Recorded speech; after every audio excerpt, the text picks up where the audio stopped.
Welcome, ladies and gentlemen, to the evening session here at the 39th Annual BullShooter Finale on this beautiful Saturday evening in Chicago, Illinois. I'm Sean Green, joined once again by good stuff, Gordon Dixon. Gordon, this is the Pro Luck, AAA, Luck of the Draw. You can get any other AAA in this entire area that signed up to it, and we got some great darts going your way next. Yeah, we said in the opener that didn't go out. This is going to be a really fun event to see who gets paired off and see if there's any subtraction by addition. And I think as we look through the bracket and obviously the two teams in front of us, there is definitely some good cohesion between some of these guys. We've got some of the Spaniards facing off here in the match in front of us. And this is the statue. Trevor Sellers, Indianapolis, Indiana. Yeah, Trevor been on my radar for some time now. I think DJ caught a glimpse of him somewhere, and he's like, this guy, like, time after time, throws well, as we see Masno miss the single 19 to close. And here is Danny, or Zappa, playing for the Spanish team for the PDC World Cup of Darts. So my man can play soft tip and steel tip at the highest level. It is a couple weeks away in Germany. This is Cody Willis.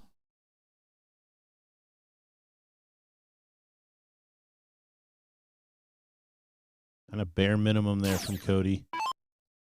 Grabs 60 points and gets the close. I do love the little trinket of the abnormal situation here where you have maybe two players that don't speak the same language at all. And that communication is going to be interesting, right?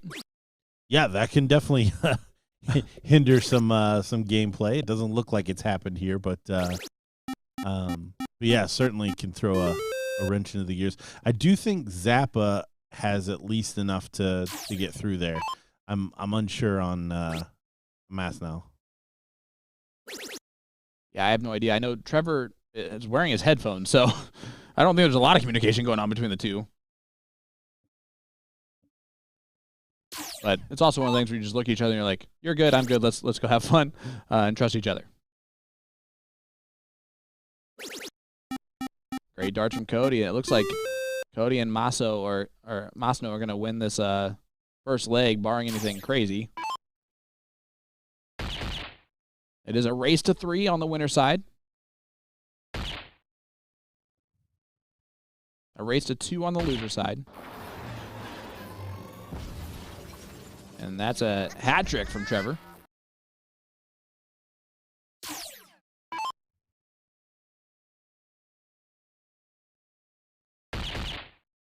Oh, what a dart. Really no danger here. Should stay on that bullseye. 4 numbers open. And there it is. The only thing it would do is make it a little bit annoying because you know Zappa's going to run up that point lead on the Bulls and maybe take out the 20s or the 18s with a dart to ensure those winning dart combination if that were to happen. But let's head to leg number 2. Zappa's going to get the start. And I don't care who you are. If you're on a team where you're with Trevor Sellers and he's going second, that's a good team. And in this situation, I'm okay with Trevor going second. Yeah, that's a pretty good introduction to Zappa. He every time he's graced our screens so far this weekend has been very high level.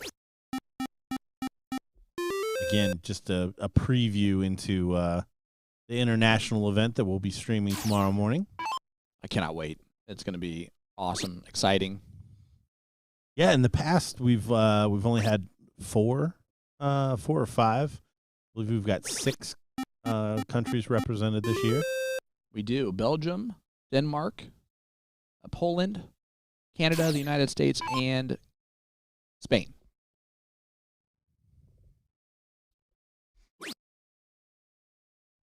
We're going to have all the polls on the same team.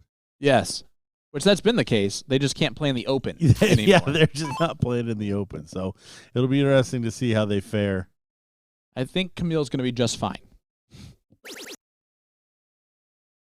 Yeah, you see what Zappa thinks of that one. Clap of the hands after only finding 3. That's because he knows his partner on the Spanish side, Masno, is no slouch either. Oh, and he snags the treble 20. I love that move. I do. I'm becoming more and more a fan of take that risk, get rid of that comfortability, especially for Zappa. And I think that's part of it, right? We saw that in the Top Gun singles where Zappa just continued to point those 20s all day, every day. And, of course, his partner there gets rid of them. Yeah, up a leg, going second. If you're going to take chances, this is the time and place to do it. See Indy's premier hype man in the background sitting down there, Kyrie Washington. He travels everywhere. And he plays some darts himself, but he also is just a really good support system.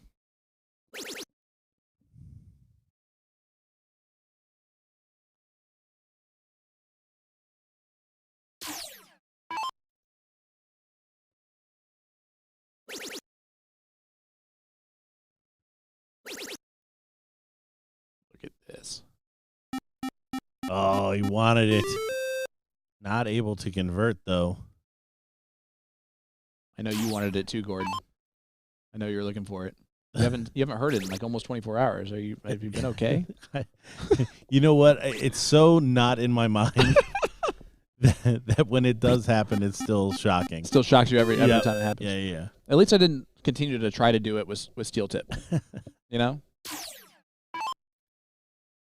One of the small reprieves. Yeah. CDC is free from the Boom Goes Dynamite, unless it's like a really big shot. But I just say it because I'm excited. Oh, opportunity here for Zappa. Get a couple trebles himself to wrestle back the lead here in this. Go at it. Yeah.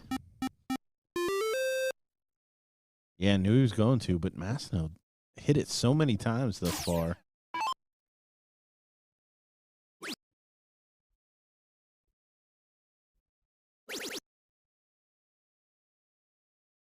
There's the lead.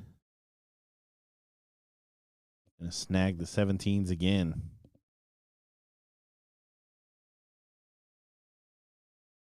No, he's not.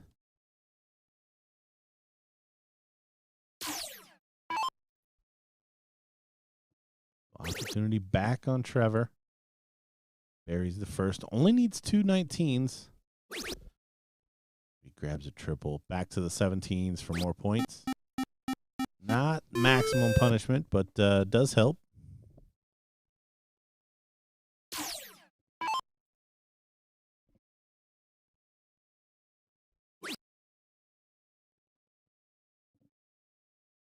Cody only 2 marks it. And the door is wide open now. Yeah, Cody falling off here. Again, we are playing best of 5. Here comes Zappa. Point lead, snatching the 16s. Shake of the head from Masino. Try to fill the 15s up.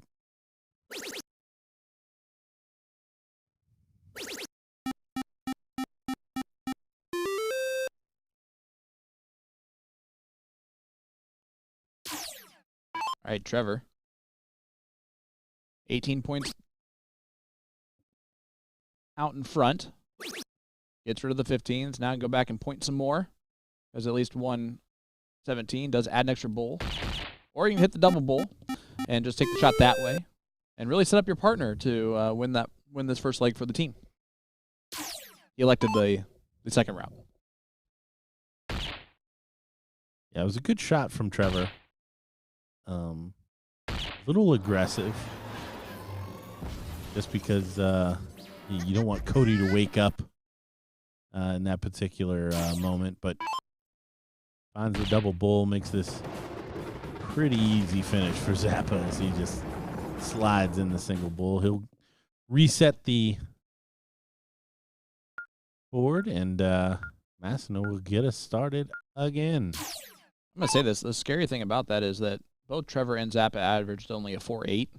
And I say only a 4.8 because they are both much higher average players than that. So Cody's going to have to pick it up, and Massino's going to have to not drop off. And that's not good. Zappa is almost automatic on the treble 20. Be interesting to see how he starts. Bye. And back to the 19 for a niner. Boom goes the dynamite. If I could only learn how to say it in Spanish. Big shot there from Zappa. And you knew it was coming. Yep. It's just the nature of the man.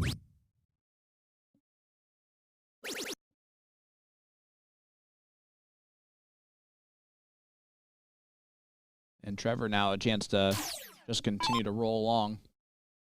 Gonna point first. Staying. He's taking a shot. I don't think he wanted to there, though. I think he wanted more in the back pocket before taking a look. Yeah, I'd be interested to find out what Zappa thought of that, just because Massino has put in big shots to take the point lead and close. Maybe been better served on the 19s. But he's got a Spanish killer of his own. He's just going to pick it up, you know? He's like, I guess I'll do it.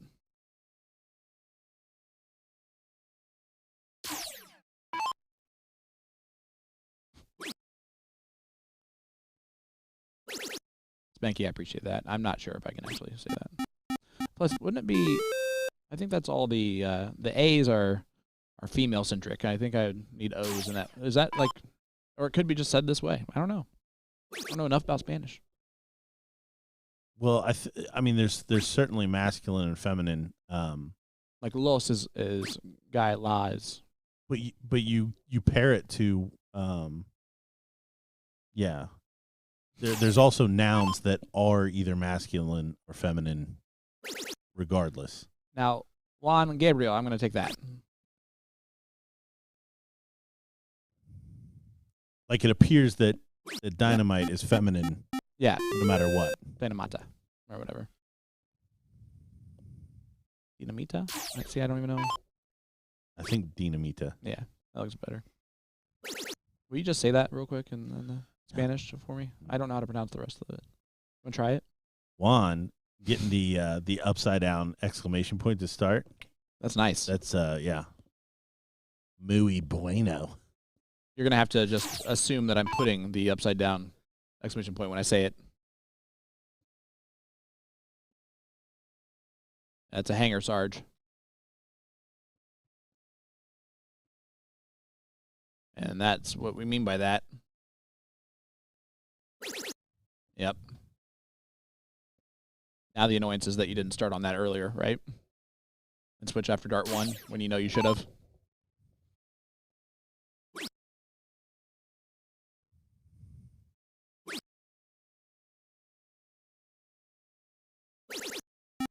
Good last from Trevor. Finding the fiver. All he really needed to do there. A 9 mark puts him out in front in the league, but that's it.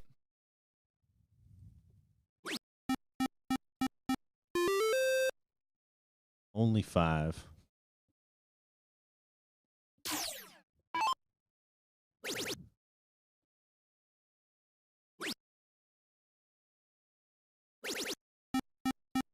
You see, Zappa actually, instead of going bulls on the last start, which is what Trevor did the previous visit, he does add extra points. So I think we know the strategy that he plays versus Maybe a more aggressive strategy from Trevor. So far, it's balanced itself out nicely. Just for a break a throw. It helps. The 6-7-5 helps a lot, though. It's always handy.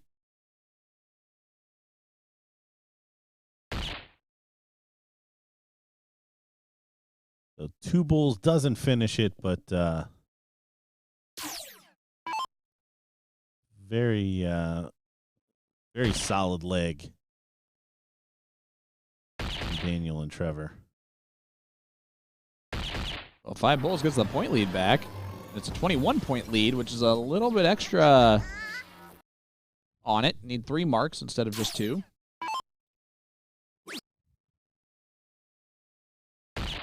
Oh, I like that. Gets the job done. 6.0 for Zappa. And let's head to leg number 4. Or sorry. Yeah, leg number 4. 2-1 lead. Daniel and Trevor.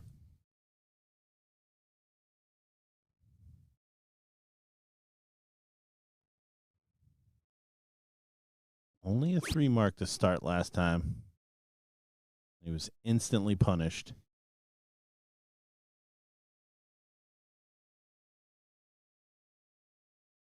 On course for even less than that. And only a single mark.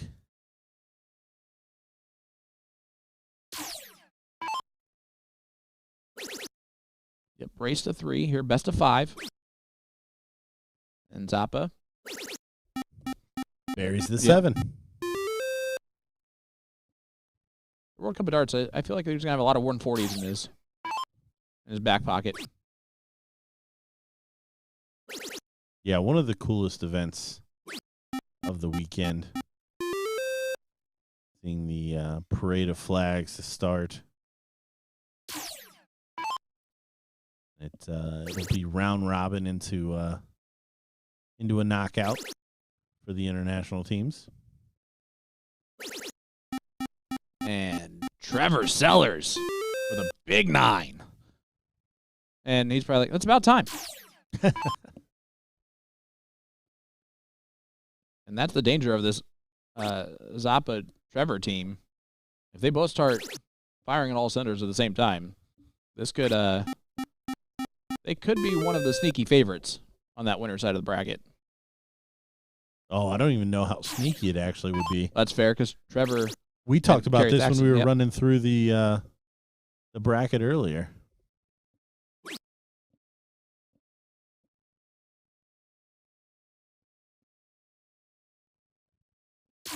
Can't tell you how much we appreciate everybody joining us for this evening coverage. Make sure you hit that like button, hit that share button.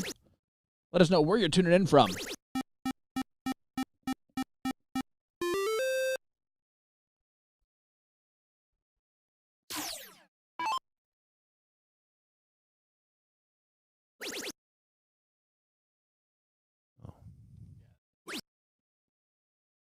And the other match going on our other streaming board is Curtis and Dustin taking on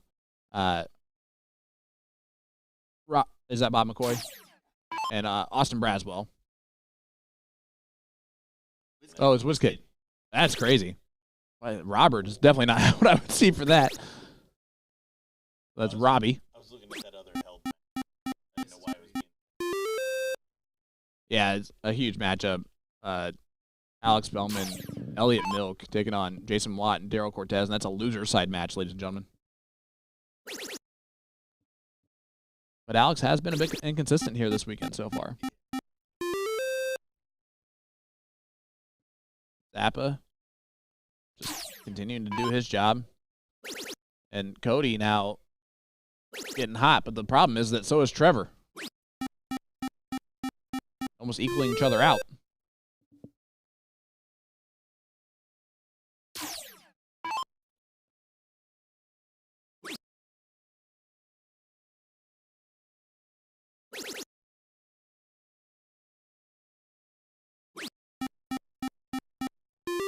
Good 5 from Trevor.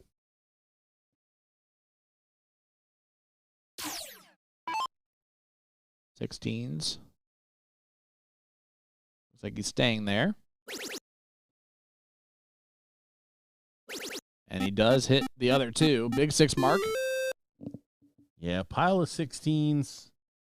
After the opening, though, always had him kind of in a hole here. Oh, perhaps an opening. He does bury it, but that was best case scenario. Anytime you catch Zappa less than 5, you're probably lucky to be there. What's Cody going to do with the free dart? Stay on the 16s. Which I like that move. Puts him up 62. It's a must-win leg for Cody and Masanu.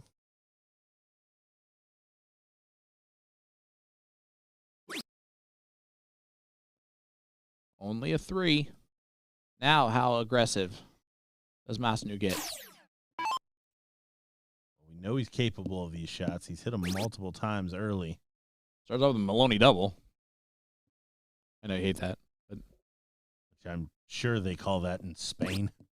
Well, double. Yeah, that's the part. That's the part I was curious about. I figured.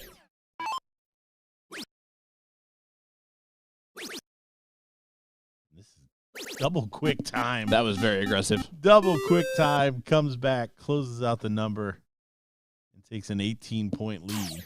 But every good Hucklebuck shot can get turned around. Oh, it's just so not going to happen. You see the long blink there from Cody. It's a heck of a last dart, but just a little short of getting the job done. Trevor does his job. He should be heading to the Bulls with more than a 3-point lead.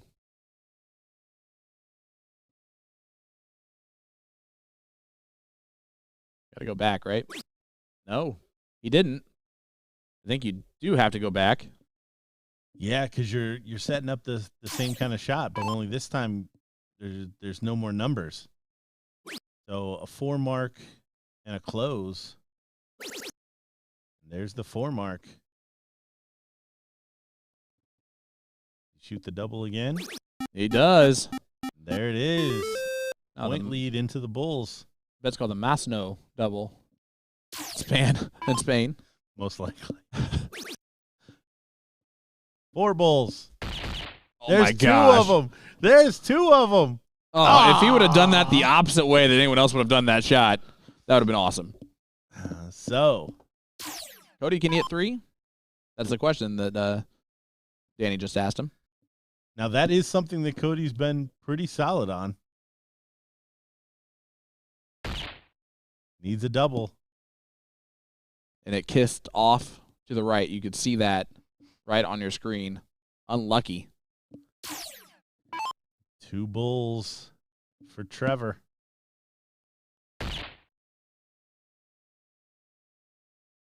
Un más, por favor. And there it is. Trevor Sellers and Danny Zapata will move on as we head on over to our other streaming board. Austin Braswell and WizKid taking on Curtis Witherby and Dustin Holt. And Curtis and Dustin up 2-1. Curtis from Rockford, Illinois, and one of the best in that area for sure. As you get a boom goes the dynamite right away from Curtis.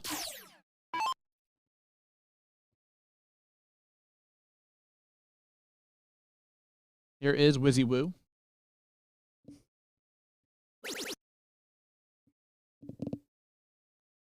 We were told at Whammo that he's getting too old for the kid moniker, so we had to come up with a new thing with him. I went with Wizzy Woo. I figured anything that makes him want to go back to WizKid is going to be better than anything else you come up with. Try to make him retreat back to... Hey.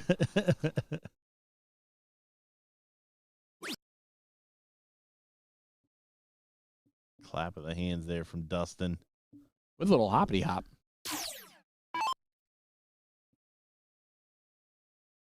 This is the type of event that Dustin can really excel at, and it's because he gets to play with someone new, just have a good time. He's not playing with the expectations of playing with another shot where he knows that if they don't go the distance, it's going to, be annoying for him.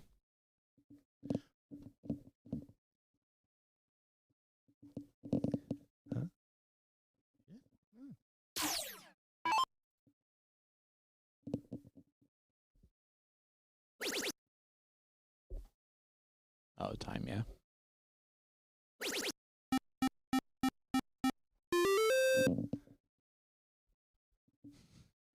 I don't play God with brackets. Me either. Hey, this is all new to me. I don't know what to do. Nick left. We're in control now. Which really means no one's in control. Yeah, right? A lot less hair dye. Big 7.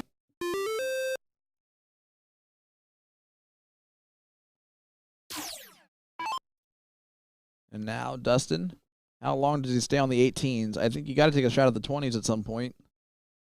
Yeah, down 2 numbers, up 2-1. Well, Not anymore. Yeah, that solves that problem. He might still. No, he doesn't.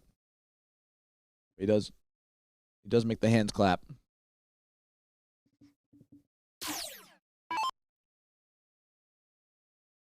The Floridian, Austin Braswell.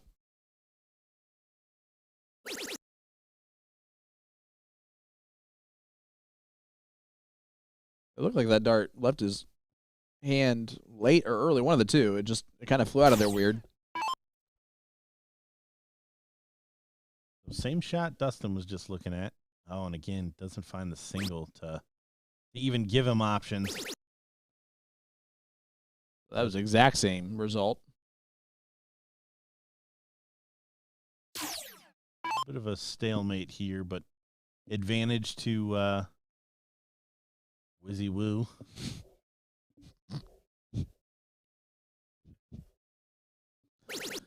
I can't tell you how excited I am that you just said it. That's all that matters to me.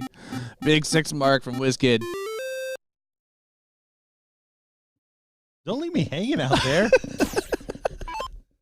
I've never called him Wizzy Woo. That was weird. Anyone who's just joining us, that was a weird new nickname he just came up with. Doc's asking a good question. Says, I notice a lot of these guys do a little hop right before they release. Doesn't that throw off the shot? It might look like the hop is before the release. It's really just after the release for a lot of these guys, where it does not affect the elbow placement.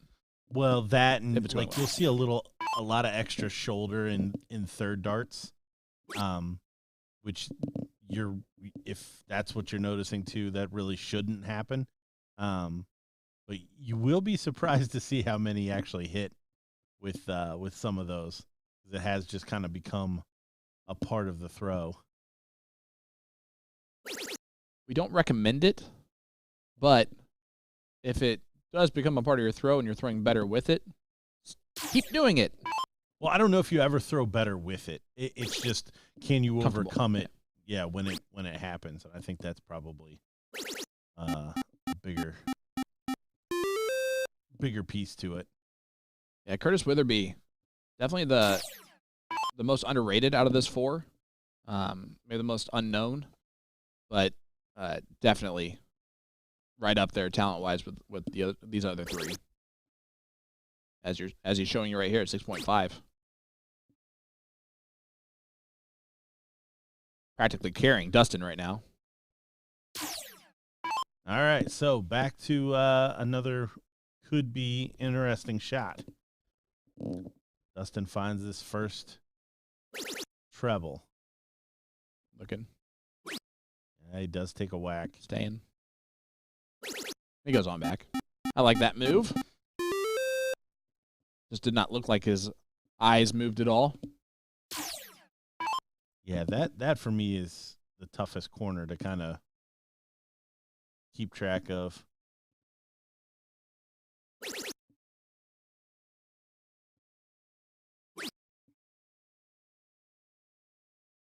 He's almost like he's opening up his hand a little late or something on some of them. But then some of them look timed perfectly. It's definitely a timing error or mistake right now for Austin that he's fighting. And still fighting really well, throwing a 4. Curtis upset.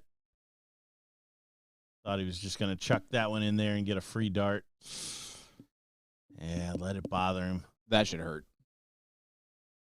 Yeah, real opportunity there to take the lead. And now a 3 mark from the Whiz Kid will shut it down. Yeah, it was a situation where I happy little accident happens there. You know, if you're gonna miss by 2. That's my motto when it comes to this game. Do you think that's what that was? No, I think it was a tail whip actually, or at least it left his hand weird and still registered a triple as Braswell tries to run over and pick it up.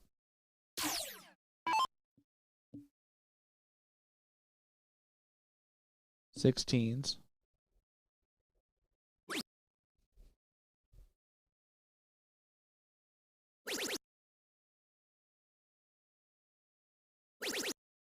A good 7.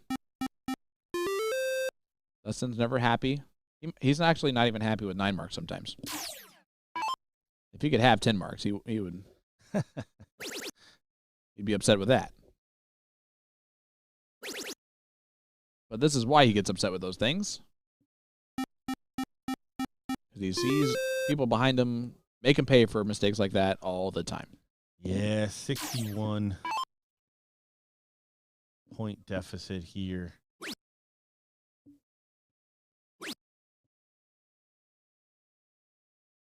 Curtis starting to fall off just a little bit near the tail end of this leg.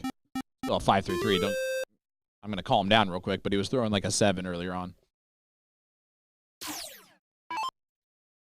Well, again, they were always up against it. You're going second. Probably didn't take full advantage of all of the opportunities given to him. The leg's not over, but you can see why they'd be a little frustrated. But going to be an important cork if it does come down to that deciding leg. And a lot will be riding on that here in this cricket match. Dustin really needs a 9 mark on the 15s just to put any extra, like, ooh, this could be interesting.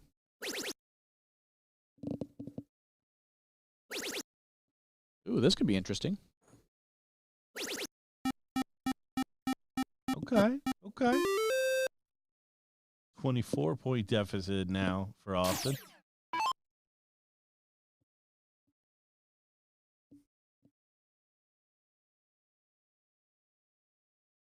Oh, no.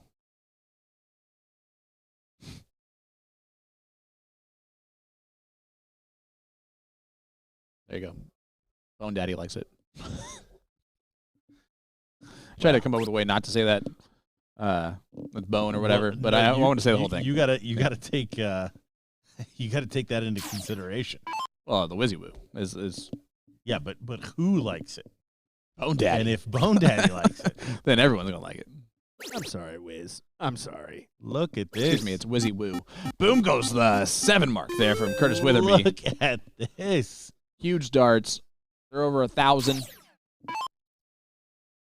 Yeah, we talked about taking chances, and they may have let some slip, but they got another whack at it, and here they come. Yeah, he wants them to go to the 15s. You got to hit that. You got to make them throw it. That is quite interesting to put that on Dustin. Yeah, you're gonna leave him 3 bulls, and a double counts as 2 in that spot.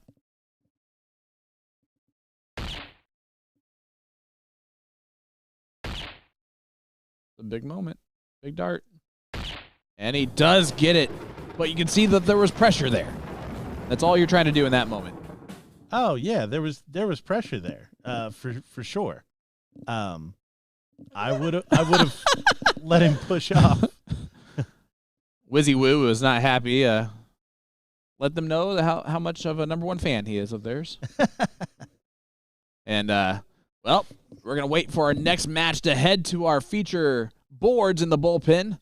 Until then, enjoy the wonderful wonderful view that we have here in front of you.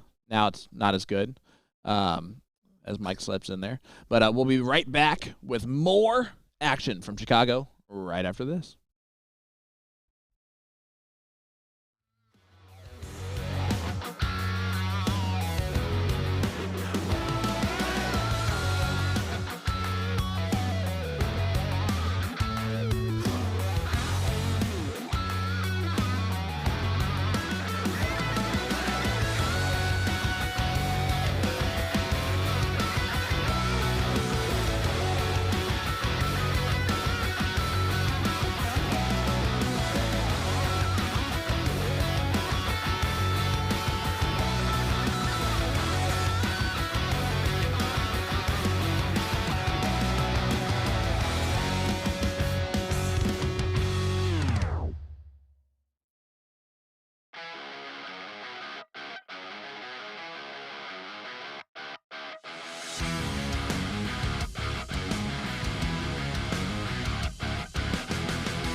Welcome back to this Pro Luck Doubles here live at the 39th Annual BullShooter Finale in Chicago, Illinois. I'm Sean Green, joined by Gordon Dixon. Gordon, we are back in action for this one.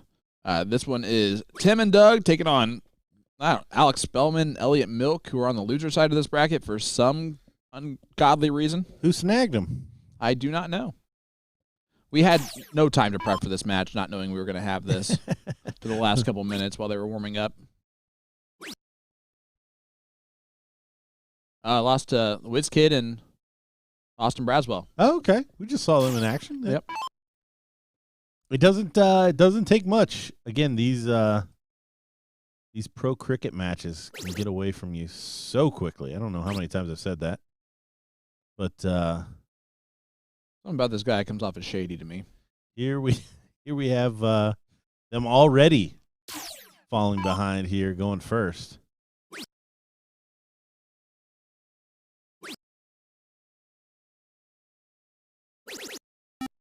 Both these guys, I think, to your point, if you'd have said, "Hey, these guys have finished in the top 4 of every event they played in this weekend," that would not have been a shocking thing. As it stands, we haven't seen much of them at all, and that just speaks to the quality that we have in these Pro AA and Pro events. Well, that's a great round there from Doug.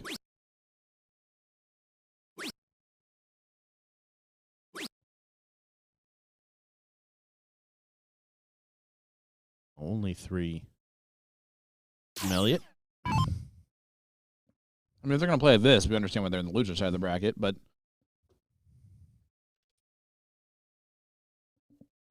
Now this is the first 2 out of 3 match that that we're seeing here. yep, absolutely. And there might be the mistake that they were looking for. Alex can jump on this. Be able to turn the tide here a bit. Looks like he's staying up there. Good 7 mark from Alex Spellman. Keep the pressure on. Tim and Doug. And yeah, Seth, you can always be called shady. You kind of have that advantage. But in this instance, Tim's also shady.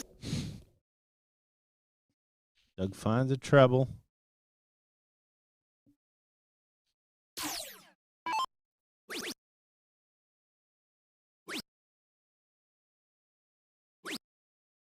Elliot closes the 19s, finds a couple of single 20s, but hasn't really done a whole lot at all so far in this match. No, it looks like Elliot's just trying to play a kind of a fill-in role here right now.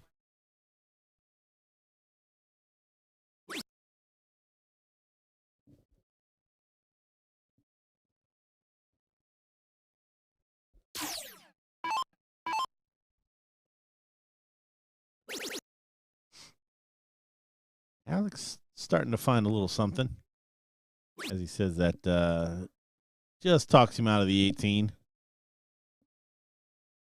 Yes, if you are trying to follow along, we've got the brackets in the BullShooter app.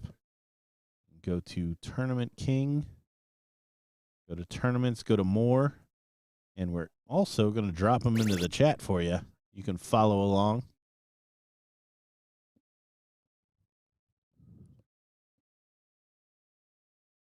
Yeah, that's in the chat for you now, guys. That's a Pro Luck bracket. I'll get the doubles bracket in there for you as well, just so you have it. Why not? You can follow along there all weekend. All of the events that we run. Not streaming your favorite player or your loved one. You can find them. The boards are connected. So as those results update per leg, you'll be able to see where your friends and loved ones are.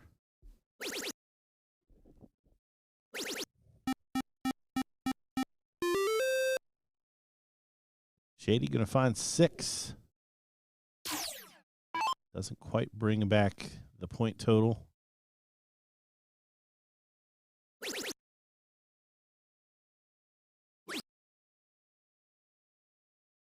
Alex just looks disgusted after every trip to the board. Yep.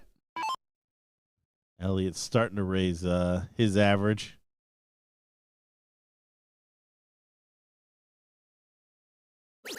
And listen, let's call what it is. In leg number 1, Tim and Doug have been sticking with Alex and Elliot against the throw. Yeah, only a couple of mistakes that really Spellman has been able to jump on.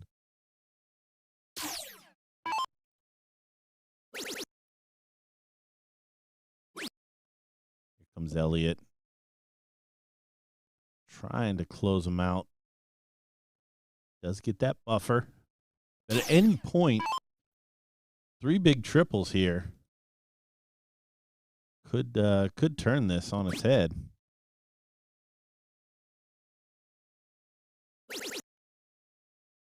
Does find the last one, but not quite enough to really make an impact.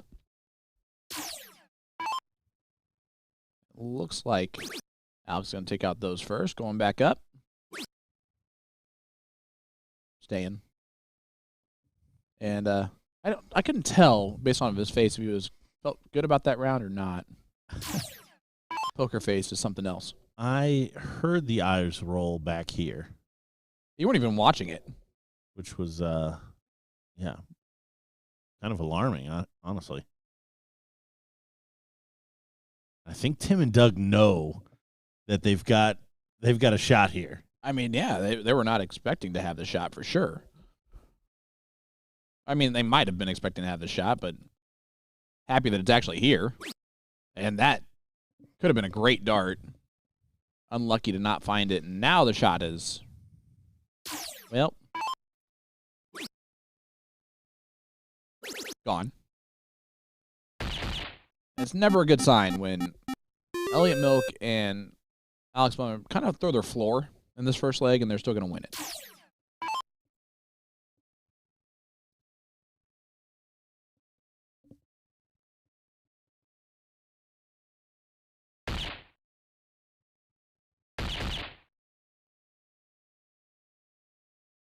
Good last there.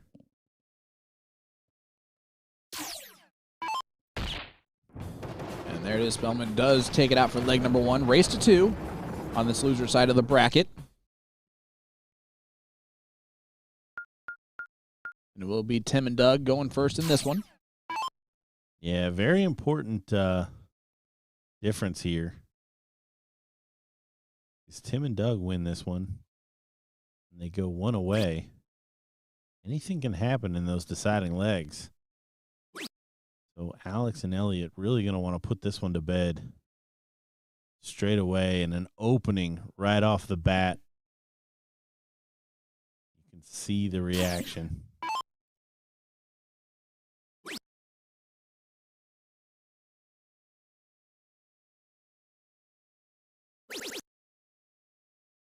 And what a find. What a find. There was a shake of the head, but I promise you, he wanted that one more than another single or sliding into the 1. Yeah, he was, after dart 2, he had already determined he's going to be upset about the round. But he's less upset with the treble in there. And, Maya, it sounds like that could have been a really adorable meet cute. But probably not in the way that was done. Yeah, we talk about opportunities. I put 4 in that 19. I'm taking that 20 away from Elliot Milk and Alex Spellman every day of the week. Including Saturday? Including Saturday, especially Saturday in the blind draw. That's the tournament we're playing right now. For sure. See if he takes, and even right here, get rid of the 20. That's what I mean. Yep. Like, no chance you get to shoot at that again. Yep. Sugar in there saying, got to close that 20. Even Sugar knows that. I don't know what that means. I agree with Sugar. And Alex, kind of the same shot. This is a bit of an opportunity again, though. Well, this is the leg they're supposed to win. Going first. Need to take advantage of the 3 free darts. Oh, and it doesn't happen. Doesn't happen after the first. You saw Spellman shaking his head. Not able to convert.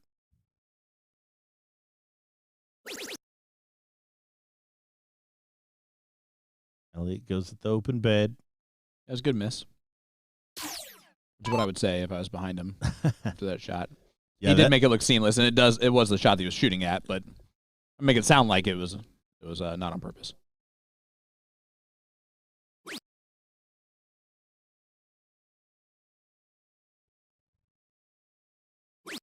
Yeah, I don't know if this is the regular cadence for Doug. It's working out for him. But if he's slowing down to like try more or whatever it is, like I would recommend against that. No, you definitely don't want to do something just to try something, like try it harder at something or try to do more. Do or do not. There is no try. So you might as well do it the same thing that you're going to do it always. This shady guy can do. Find a treble, make a shot at it. Doesn't happen. So certainly not the averages we expected to see. I think we may still get the result that we started with. Maybe. Oh, they can really hit those trip 15s, though. 15s are free. Anytime you got a free number, that's a good thing. Now, all it does is they continue to get to shoot at this 17. So, are they going to Oh, thank you, Brian. I appreciate that. Doug takes a step back. Looks like this is his normal cadence. Look at him. He's getting frustrated. Again, he knows this is an opportunity. It's just not being able to convert. Still with the advantage, but problem is you have Alex Spellman who can do some dangerous things at any given moment. Any given moment. Only a 6. Only a 6, and really, again, just kind of sets up for the same shot back. Shady's got to pull it off, though.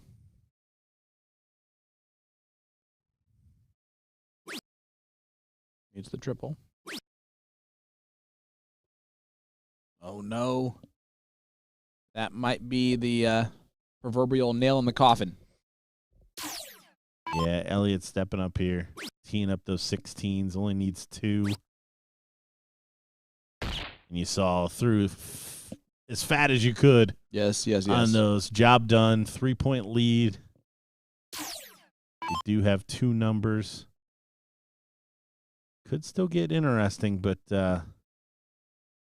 unfortunately, Doug and Tim just not given the vibes that they're going to be able to take advantage of this this standard. It was a good grouping. I always look at the positive side of things. You do. And nice 2 bulls there from Spellman. A 2-0 victory. We'll do it. And we do head right back on over. We got another match going on board number 90. And it's a good one.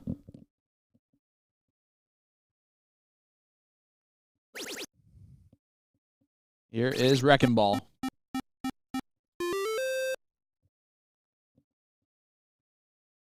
1-1 score line. So the last late decider. This is Dason Albers.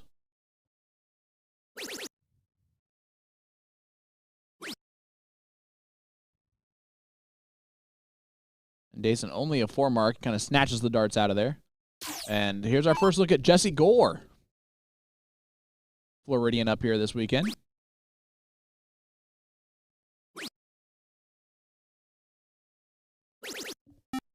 Great last from Jess. Throwing a 6-3-3 in this leg. Here is Shorty.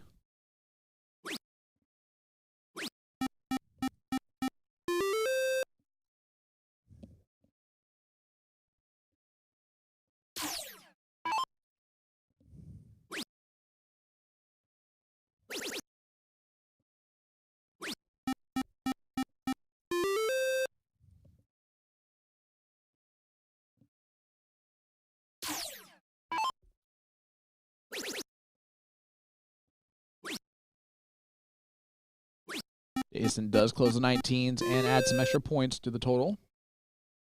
So does his job. Jason, a great shot from North Dakota.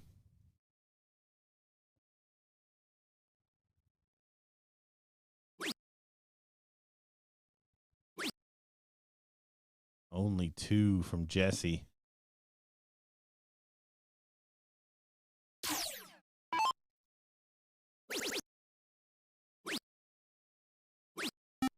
Shorty almost gracing our screens earlier. Actually played in the king seat match of the Pro Single A. And then Nick yeeted him, didn't he? And then I believe the Ohio boys ended up winning in the third leg, and then double dipped in the final. So the final, obviously the one we got to see from the single A. Here comes a big shot.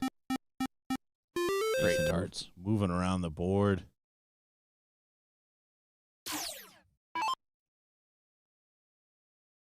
Yeah, this one looking kind of like it's all she wrote. The 5.75 and 5.6 from Dason and Shorty.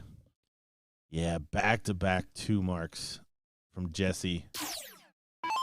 Just not what's needed here in this decided leg. Shorty throwing with both hands, getting those darts on the board quickly. They do come out real quick. Aaron, great darts. Not going to be enough. Here comes Dason. 1 bull needed. And he overachieves. 5.44 and a 5.6 will win that match for Nathaniel and Dason. So they move forward on that loser side of the bracket. And, well, you asked for it. We're going to give it to you. Kerry Thaxton, Mike Maloney taking on Daniel Zapata and Trevor Sellers. That match coming up next. Don't go anywhere. Sean Green, Gordon Dixon, Will Stewart. Back for more coverage right after this.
Welcome back, ladies and gentlemen, to the 39th annual BullShooter finale live here in Chicago, Illinois. Sean Green, joined by good stuff, Gordon Dixon. Gordon, we are here for the Semifinals? top four on the winner side, featuring Trevor Sellers and Zappa to take on Philly, Mike Segal, and Kerry Thaxton.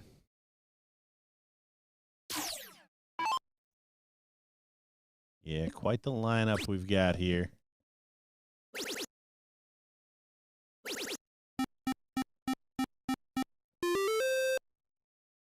Get another glimpse of Philly playing for Team USA tomorrow.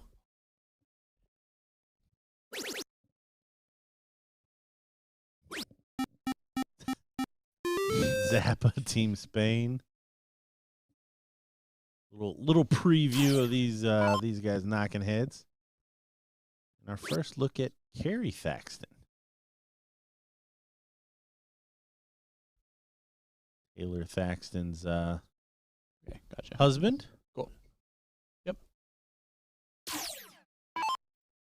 Yeah, he was a proud spectator last night. Now looking to do some damage today, especially getting Mike Segal. But boom goes the dynamite for Trevor Sellers. Trevor actually is a sponsored player of my stream, To The Point Streaming. We were actually his first sponsor ever. We also saw a lot of potential in that, and Trevor. And you want to talk about a great dude on top of it. Oh, yeah. Super nice guy. Yeah, and just he'll support everything that you need him to support in the right way. And did also find out that Zappa and him cannot speak at all to each other. Oh, Zappa can't No. speak. No. Well, he can speak, but not English. Yeah. Got it. Yeah. And Trevor's Trevor, so he's definitely not up on his Spanish, I don't think. Why you got to take shots at the guy? You just said how nice he was. Well, he just said that we couldn't speak at all, so I'm assuming he also cannot speak Spanish. Otherwise, he's just deciding not to do it. 7-2-9 from Trevor Sellers in that leg, as it's a 1-0 score line.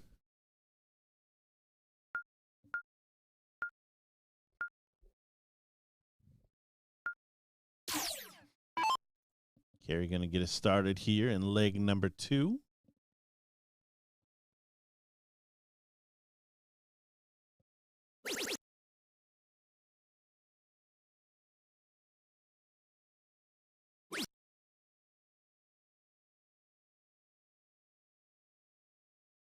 Sorry, this is one of the situations where Will told me what to do, and I don't know what to do with that.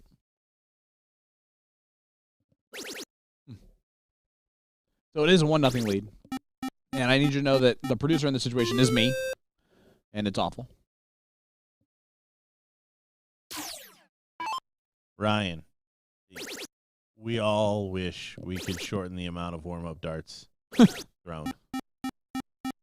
And there's a big niner from Philly. Great darts there from the man from Pittsburgh, even though his nickname is Philly. Not from Pittsburgh, but he lives in Pittsburgh. Trevor.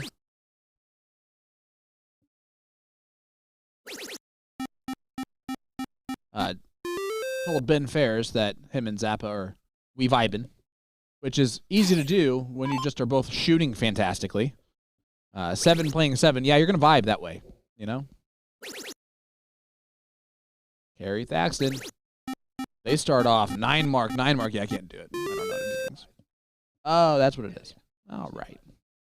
I also added those things down there. I don't know what I did there.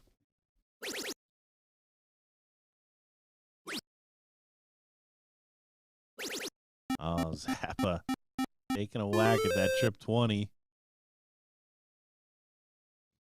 Doesn't find it.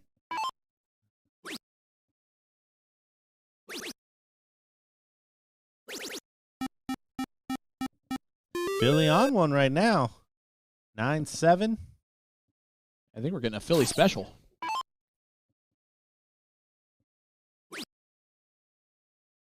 The statue tries to continue his 7 mark run. It's not going to happen.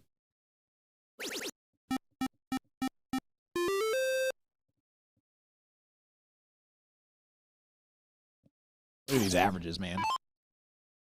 This is heavy. This is a blind draw. This is the semifinals of the Pro A AA doubles event.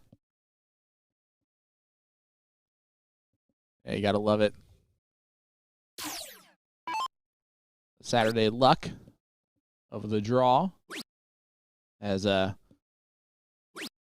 Philly Sensations in the chat. Colin, I think he thought I gave him the nickname Philly Special, but it's Philly Sensation. Colin Raft. What's up, brother?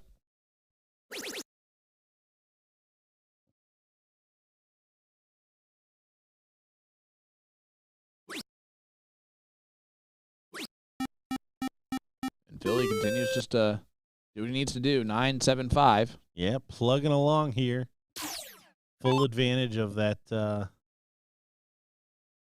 that start.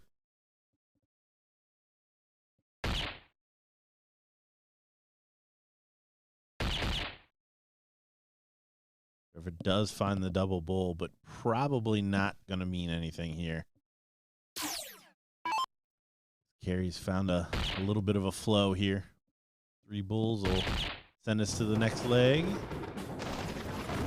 My goodness. Polishes it up in 2. 6-6-7 and a 5-4-5 is going to do well, even if it's against a 5-6-7 and a 5-3-3. This is gross, man. This is a gross doubles match right now. Well, this is what we came for. This is the price of admission. International Pro A and Double A. Talking about that free 75? It's free to get in. For the price of admission. Oh. So free 75. I don't know what you're talking about. They flew me here. Oh, ridiculous. Here's Carey. Only a 2. And you could see Trevor run from here. Yep, and this is when those pro cricket legs can get away from you. You see, Philly is gearing up for it. He's like, this leg's over. He really did. Even before he threw the first dart, you could tell he was like, it's gonna hurt.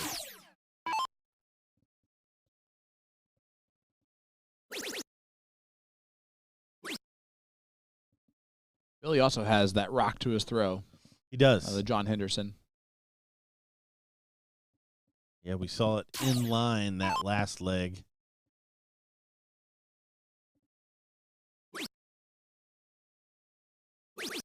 Zappa goes with the double on dart 3. Maybe that's just something that Spanish players do more often than instantly. No, no hesitation on that one. Maybe Mike Maloney is from Spain. The only explanation. Correlation is not causation. Colin, appreciate that, my friend. Love you, bud. Trevor is looking down. Well, we've seen Trevor be quite aggressive. Yep. In these spots.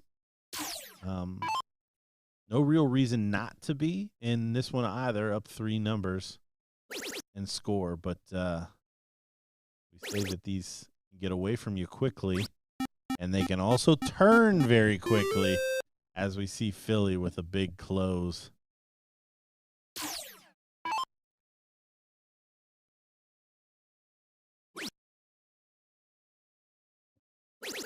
I have a feeling Zappa would have preferred a little bit more conservative play there from Trevor.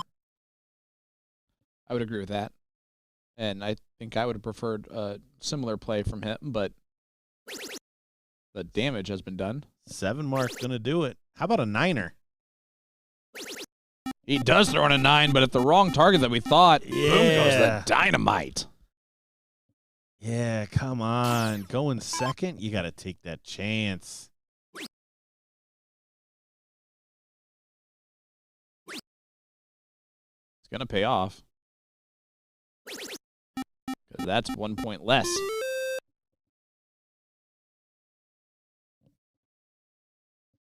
just joining us, we are watching the Pro A AA blind draw.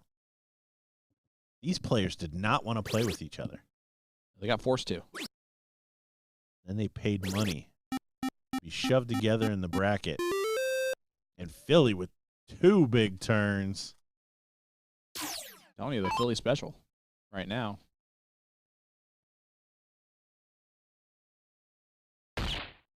Oh, Zappa looking to close. And again, I wonder if Trevor is looking back on that shot. That is definitely where the leg turned. Oh, this is an opportunity, a big opportunity for Trevor, and one that, I mean, isn't out of the realm of possibilities at all. Bullseye first. Double 16, trip 15. My man. Yes, sir! Trevor Sellers. What a shot. Given the opportunity, Kerry Thaxton does not hit that last dart. And Trevor makes him pay the ultimate price, stealing that leg with the throw. So 2-1 lead now for Kerry and Mike. Sorry, Trevor and Daniel. And that's the crazy part. Like, that was just a hold of throw. And in terms of morale, it's going to feel like a steal. It absolutely is.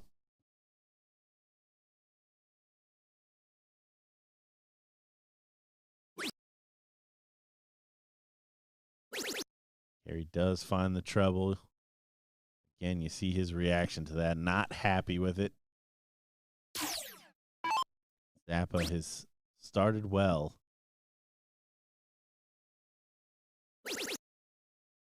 Only 4 this time. Yeah, how much do you think of a pleasant surprise it is that Zappa draws Trevor, probably doesn't know anything about this guy who's playing, and then Trevor starts shooting. He's like, oh, all right, we're going to be good. We're going to be just fine here. He can hit these big shots too? Well, it would be interesting to know just how many he is already familiar with. I mean, there's of course some that we would we would expect him to. But I think even as an international player, roles reversed. You're over there. The guy's playing in the Pro A, Yep. Double A. I think you got to expect at least proficient darts. Oh, he does take a swing. And it missed. He hated every second of it, too.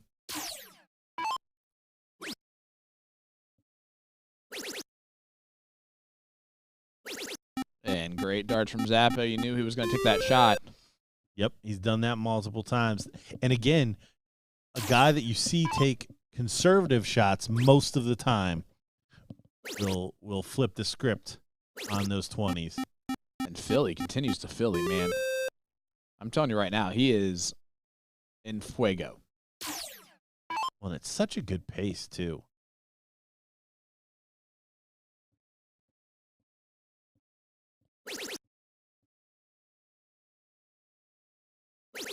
Trevor, a great 6 mark. Yeah, especially after that first start. Good recovery. Him and Kerry both kind of struggling in this leg. Both looking to come up big here. Kerry, only a 5 mark, but better than he has been throwing in the league so far. Zappa, I wouldn't put it past him here to just take back control of everything. Big dart from Zappa. Man, that team is hitting big darts in big moments so far. Yeah, and both of them. Which, if you're the opponent, is terrible, terrible news. Yeah, and even the 5 mark, Philly knows it's just not enough. On a 6 in this leg and can't do anything about what Trevor is and Zappa have been able to do. Trevor buries it. Does he go for the finish? No, wisely swings over. Yep. Should be Yep. at the bull this time. That is a coffin shot, Gordon. Coffin shot. I would completely agree. At least 3 nails in it.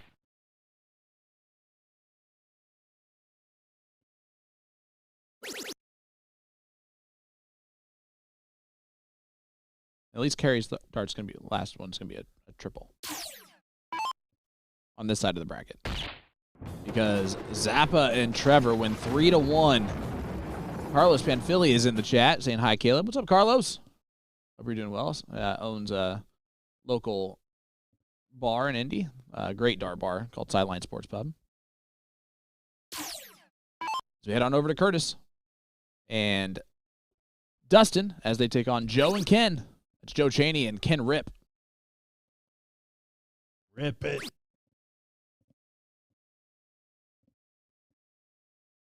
Here is the chainsaw. Scoreline 0-0. They just got started, folks. And that should tell you everything you know about the pacing of who is putting the boards up at the right time. And it is not thing one or thing two.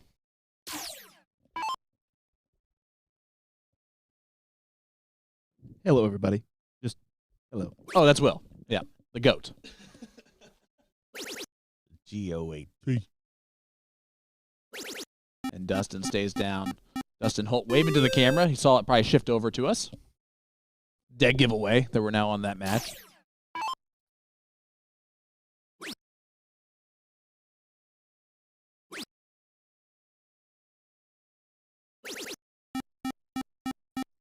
And stays with it. Finds a 5 mark.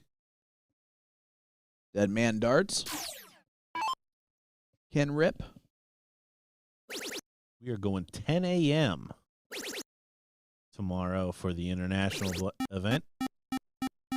Great darts from Curtis. I still like the Wallaby for his dart nickname. 10 a.m. we'll catch the parade. All the teams coming in with their flags. Is candy going to be thrown? And the no, it's not that kind of parade. Well, my Daxton, my son would be very upset with that. He went to one parade where candy was thrown, and parades are ruined if they do not have candy That's going fair. forward. I think Dax and I would get along great. Let's hang out sometime. He couldn't believe the first sucker rolls his way, and he looks at the sucker, and he looks at me, and he looks back down at the sucker. Like, you're gonna have to be faster than that, man.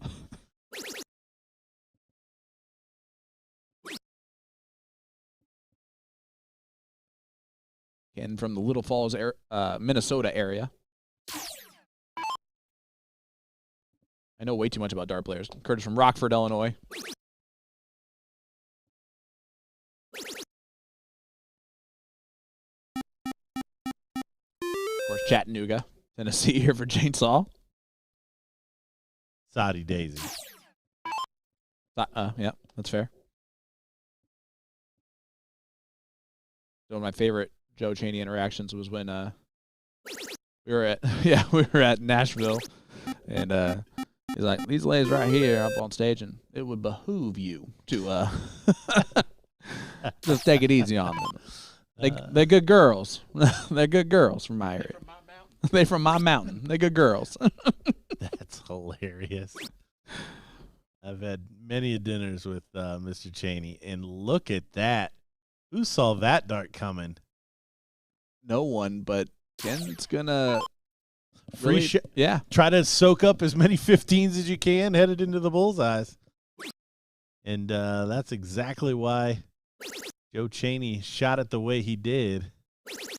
Probably didn't expect that to be the result. Dustin shakes his head in the background. The good news, Dustin, is it wasn't a 9.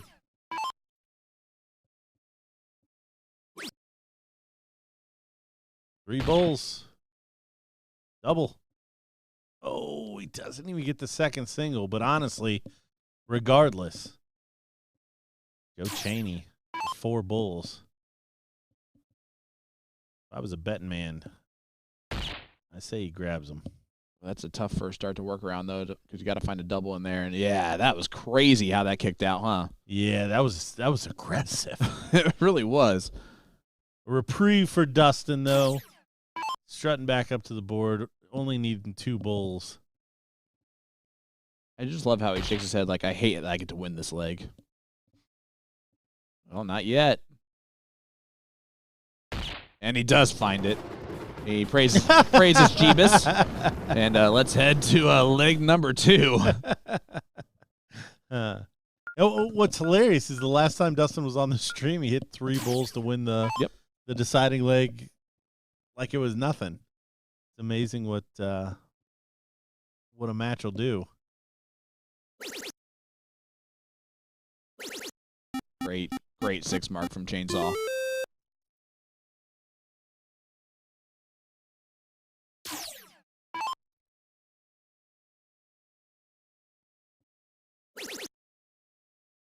Dustin pretty good at following starts when the first one goes in. Looking up. Never mind. I don't know what you saw. I saw him look up, obviously. Warhawks, no, this is a top 4 match on the winner side of the bracket. We have a little ways to go before the finals are heading your way, and that's a big 9 mark from Ken Rip. He looks so happy about it, too. He's actually he has a pretty funny personality, Ken Rip does. So it's really funny that him be acting like a little bit of a grouch up here right now. In a good way. I think it's just focused. Oh, I bet him and Cheney have had a good time then. Oh, I'm sure they have.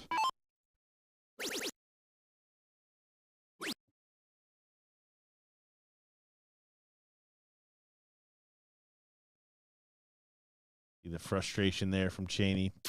Not the conversion he was looking for. Wanted to grab 60 more there at the end.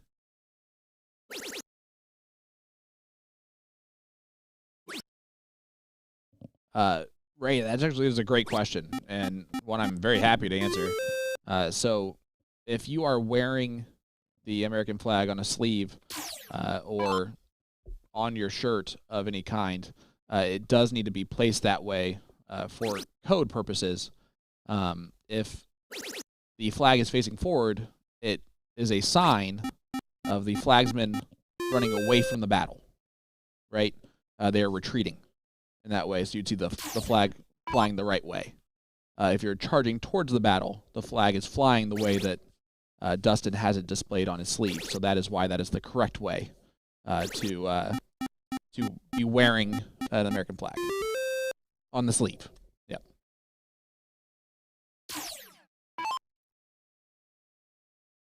And welcome to my podcast.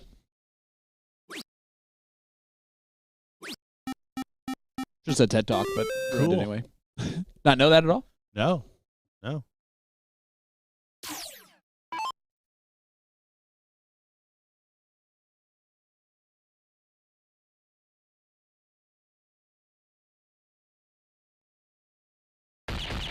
Oh, look who just stumbled into our chat. Did you hit a 180 before getting in here?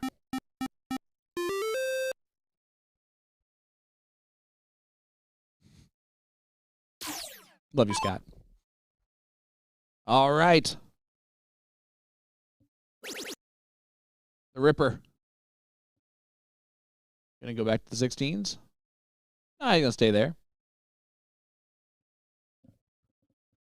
I don't know if I like it. 70 points. The extra 16 adds an extra bull. Yeah, no, he's got a game shot here. Yep.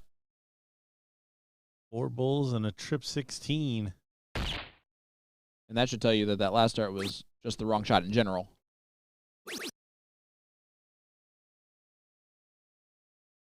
And Curtis going to put Cheney on 3. 3-3.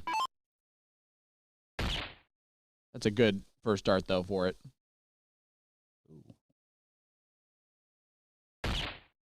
There's 2. Oh, no. That was wide open. And he rips the dart out of the board. This could be over right here if Dustin hits 3 which we just teed up in the last leg. You did.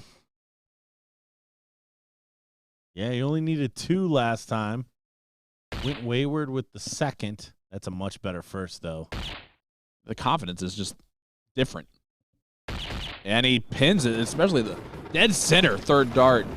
And it's 2-0 right now, Dustin and Curtis. And Joe is not happy in the background. No, he's all shucks. Yeah, he's using a lot of good golf terms.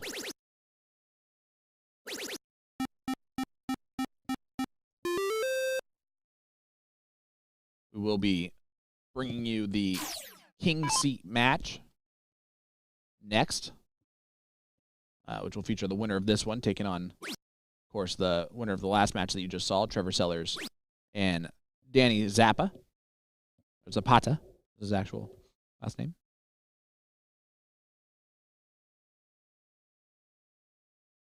Well, if you're going to do that, being up 2-0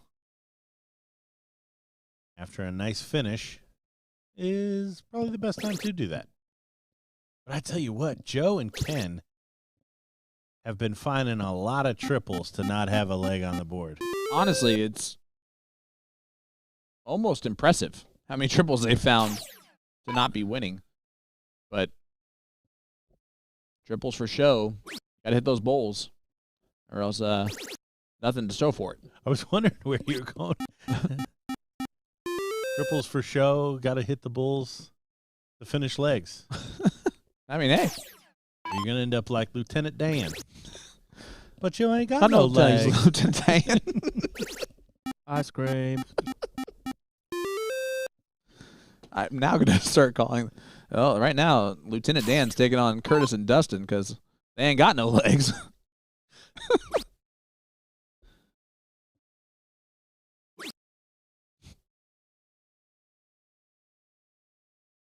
Oh, back-to-back 2 marks. Dustin's going to ring the bell on the 2 marks. Just letting them walk home here in the third leg. But again, they've done the hard work in the first 2 legs, so they'll get to start what could be the decider for the last leg of the match.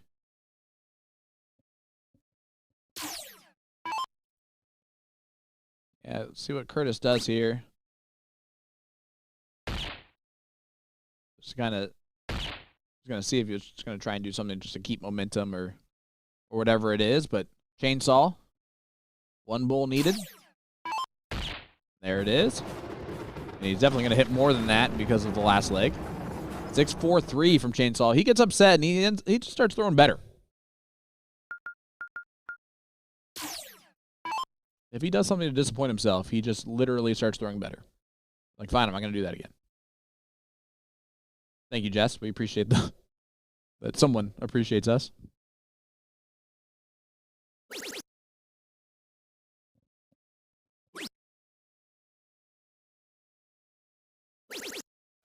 There he is.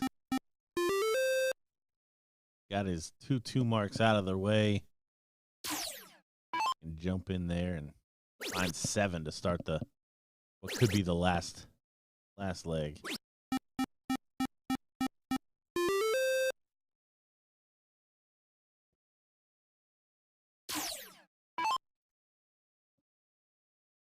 I figured the non-Wikipedia definition was just as good.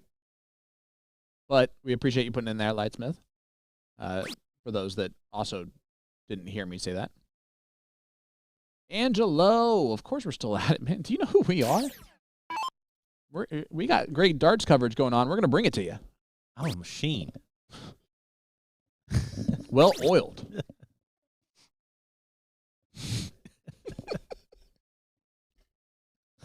It will get goofier as the evening winds down and completes. Yeah, I can't believe I've never heard that about the flag. So why not so on the front of the shirt? Fine. It's fine because you're not moving. When people see you walking, right? They're seeing the flag in motion at that What point. about dart players? They turn to the side. Well, that doesn't matter anything. They could be retreating. I'm letting you know. No. Boom goes the dynamite. Thank you so much. Chainsaw saves it. Breaking it up. But no, it's it does seem to make sense, even though it's kind of reverse of what you would think. No, after you said it, I'm with you.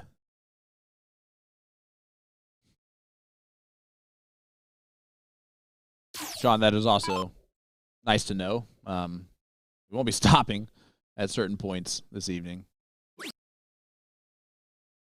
Ooh. Of course Ken Rip's going to find a triple. Yeah. Does so every day Ken and twice Rip on Sundays. Used to be called Ken Trip, but he just puts them all on the dartboard now. So he lost the T? He lost the T. Someone stole the T. I think a better way to phrase that for the future, because I feel like you're onto something there, but I don't think we found where it was going. We didn't quite get there yet. Put that into Wikipedia. Chat GPT. Yeah, there you go. Make up the rest of this phrase for us in a rhyming way. Good last there from Chainsaw. Rago's classic Gordon.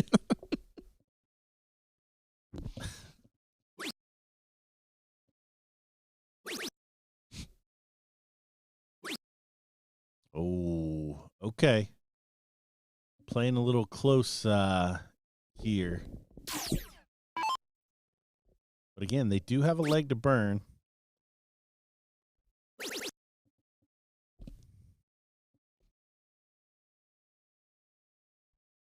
I moved it more than that. Only 4. And Dustin, 7-6-7 right now on this leg. As he heads to his 10th, 11th, and 12th dart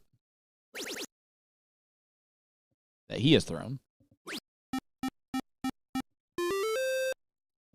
I'm wondering what he's thinking right there. I couldn't really tell as he walked to the board. Yeah, no, it's pretty ambiguous. Here comes the chainsaw. I wonder if Dustin likes to play poker for money. I feel like we could take some dollars off of him. Yeah, chainsaw took a whack at that 20. Only needing one more. Probably would have had him stay there. He's gonna get away with it because only a single from Curtis for points. Down 35 points. I think you gotta get rid of it. I take it right here. Yep.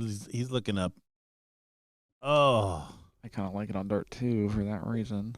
But it's also Ken Rip and the top players that are gonna hit singles more often than not when they're shooting at it. Then you have me, who prays for those singles when I shoot at them. Oh, look at this from Dustin. Beautiful. Making it happen. Making Gorgeous. it happen. Great darts from Dustin Holt.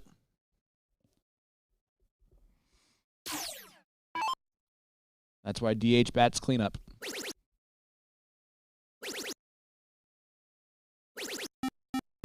But it would behoove him to make sure he understands that Joe Chaney's right behind him still.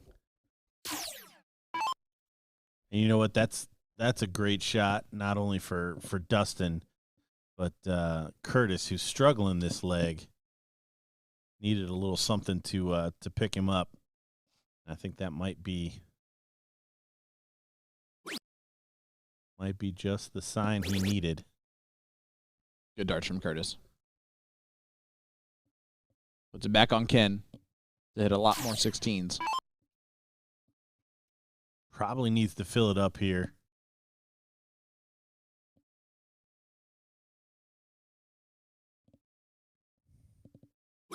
Yep. He had some unfinished business to do to start off it, but nothing else. And Dustin and Curtis are in the driver's seat right here, and Dustin is 2 triples and a double away from throwing in another coffin shot. Yeah, I don't think Dustin's going to only hit 2 like we saw him do on the 15s a few legs ago. He did not. Even gave a little come on there.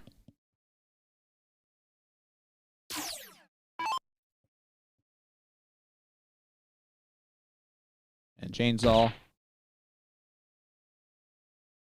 Quick, fast, and in a hurry, a little snatchy as he pulls him out of the board. It's only a top 4 match. They do just go over to the loser side. But the problem is that that loser side has a lot of great players in it.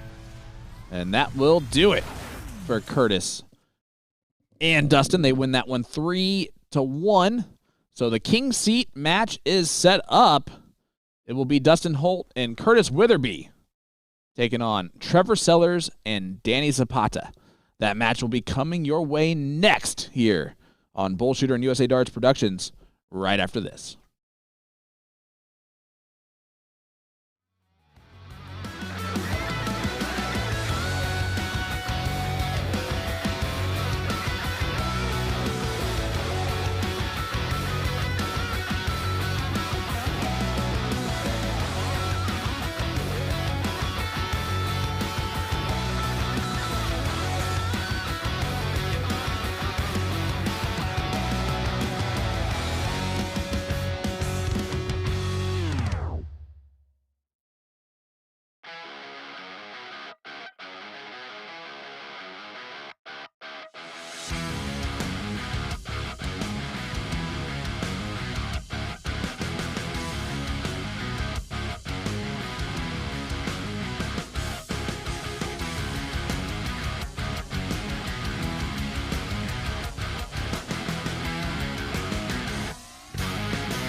Welcome back to the 39th annual BullShooter finale live here in Chicago, Illinois. We are here for the king seat of the Pro Luck of the Draw, AAA. If you're AAA, you can get into this bad boy and have any partner that also wants to play in it. I'm Sean Green, joined by Gordon Dixon. Gordon, we have ourselves the king seat. Zappa and Trevor Sellers taking on Dustin Holt and Curtis Witherby. Yeah, excited to see how this one plays out. Curtis dropping off a little bit at the end of that last match, so I think Daniel and Trevor probably the favorites at the start. But a lot of playing to do. We're 3 out of 5 here, so it'll be interesting to see how this one plays out, and we'll keep you posted on the rest of the bracket as we wind down this event. They're right now in the top or 5th, 6th spot, playing darts out there in the hall. Sometimes it's tough to get these pros to the board. I mean, listen, we need to start hiring sheepdogs because it's worse than wrangling in cattle.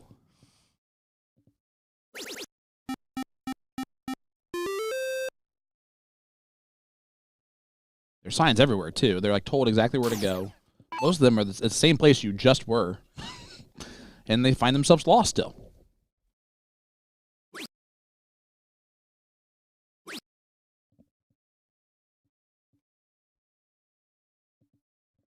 Good to hear from you, Ralph. Thanks for joining us in the chat.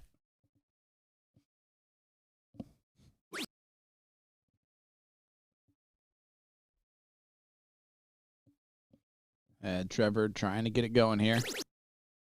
Trevor and Zappa played in the first top 4 match versus the second one, which Curtis and Dustin played in. We always talk about like the advantage there versus the disadvantage. Now, in this situation, there wasn't that much time difference, but is there an advantage or a disadvantage in that? No, I wouldn't say so. Yeah, no. I mean, I don't think these players' games are that sensitive. Now, when you get to the hours of waiting, right? When you're playing best 3 out of 5 on both sides of the bracket, Big dart. Zappa again takes away the 20s. Yeah, he's always going to do that. Yep. And I completely agree. Yeah, if you're playing Zappa, get as many 20s as you possibly can to start off with, because he's going to get rid of it. He's not going to let you live on him. That's for sure. But yeah, now the king seat holder, that's always a tricky one to manage. But again, 9 times out of 10, if you've held the king seat, you've held it before, and yep, you kind of know how to manage that lag. And honestly, the way this bracket is moving along, the lag is really not going to be very much. By the time they finish their match, they'll be waiting for 2 matches before they play again, which is really nothing in the grand scheme of things here. Well, and 2 shorter matches, too. Again, anytime we've got 2 out of 3 on the loser side, and we're playing 3 out of 5 on the winners.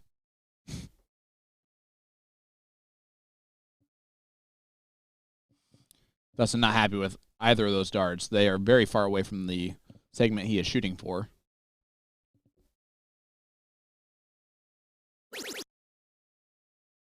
Luckily, he does find it on dart 3. Buries the 3rd.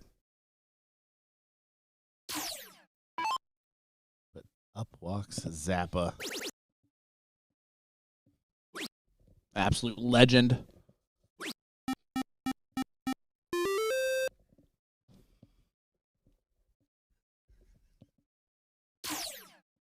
Life is better again.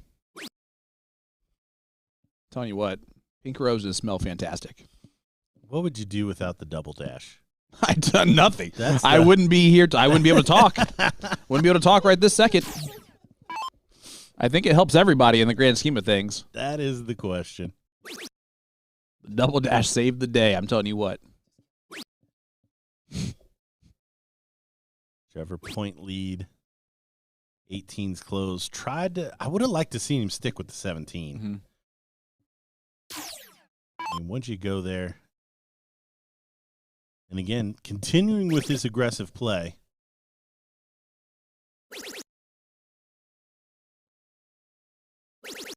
Here comes Dustin. Yeah, that's a big 9 just to keep him back in this first leg. Goes from almost hitting a 13, throwing at the treble 18, burying a 9 mark on the 17s.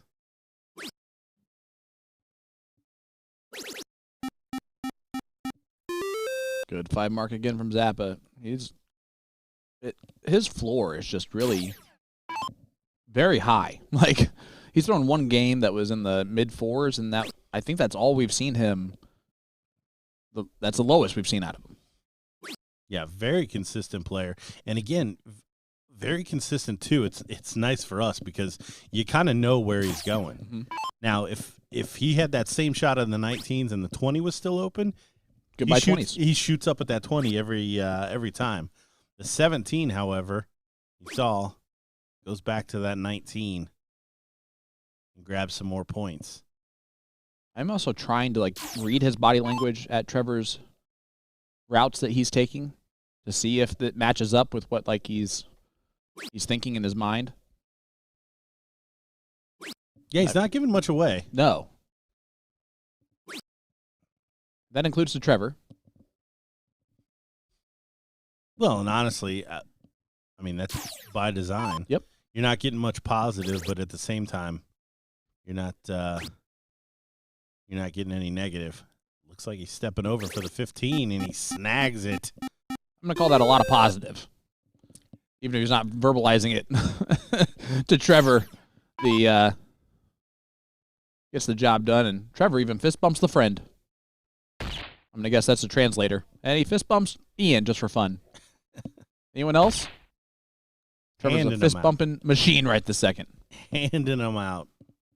Trevor, before we get started, we obviously are watching everything that's going on. We can tell where they're at if they're warmed up. We have an overhead shot as Trevor does take out those bulls.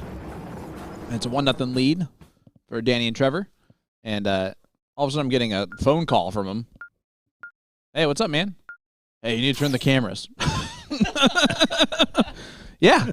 Yeah, we know. We know, buddy. We just haven't done it yet because you're not started. All right. Turn the cameras, buddy. Love you. I was like, all right, cool. So he's definitely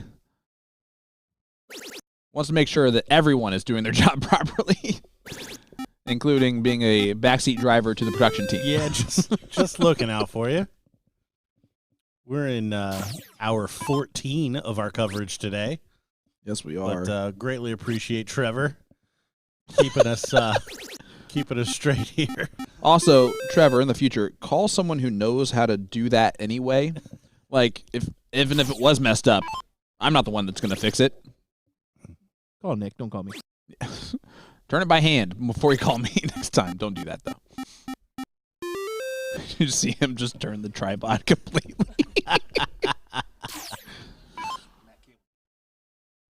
That doesn't surprise me. All right, Trevor.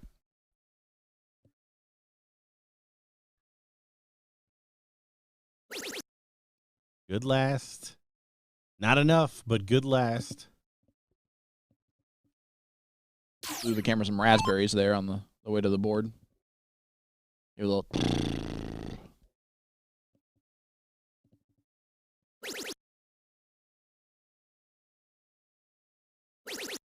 Ooh, this is one of those pro legs getting away from you.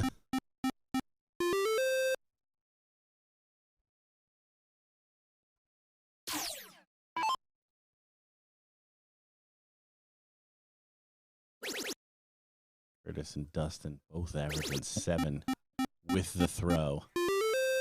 And that is going to be a handful. That'll win a lot of times. That will be a handful. T-Ski, we wish.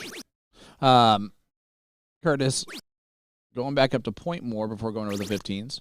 Just a little saving the average. Yep. I don't mind it. Saving the average. I don't mind it. Trevor going to look at the bowl.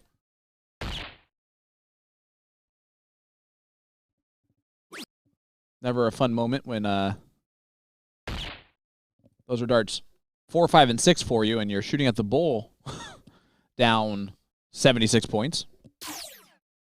But you said it. That's what can happen in these pro cricket legs.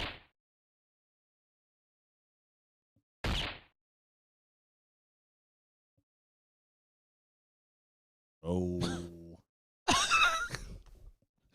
And Dustin, not overly thrilled. Thankfully, With that no last pull. regulating body. Yes. Following the action here. Ideally. That's not happening. Zappa doing his best to try to pull back all of the points. But Curtis now one bullseye to send us to a third leg.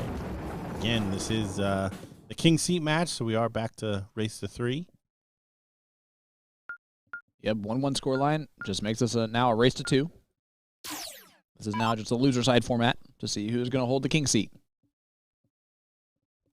I'm still going to say the same as you.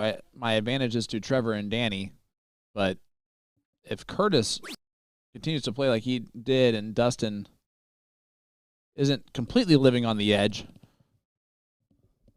it's going to be just fine. I mean, dart by dart for Dustin. 100%. Zappa with a very out of character single mark on the 20 to open.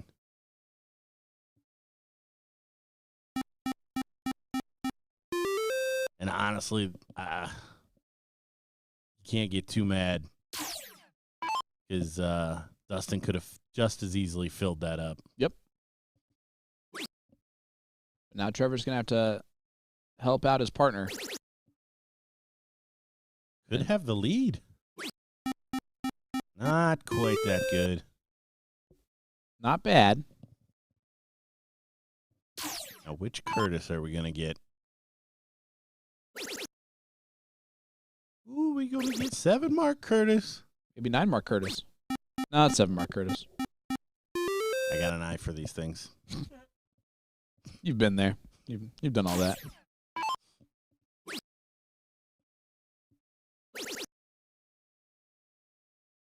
Yeah. Yep, you knew it. We knew the 20 Goodbye. was coming in there.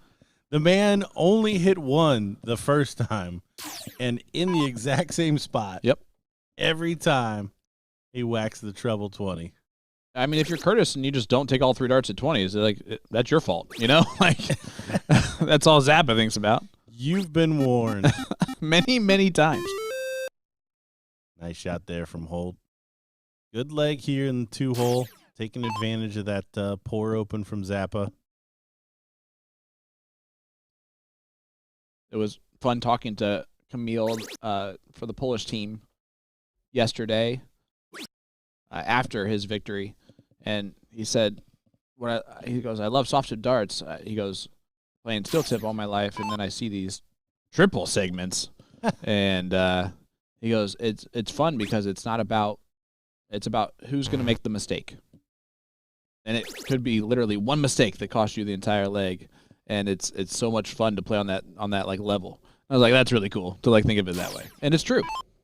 It's not who's going to hit. It's one miss, and you could be finding yourself just sitting on the sidewalk. Yeah, again, that's just another version of these legs can get away from you very quickly.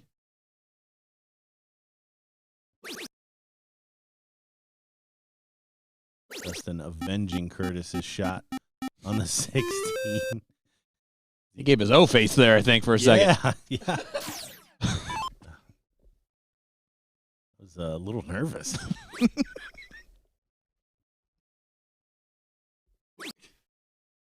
Sweating a little bit. As Trevor throws a flyer in the third dart. Only a 3.67 in this leg for Trevor. Curtis has been just rock solid.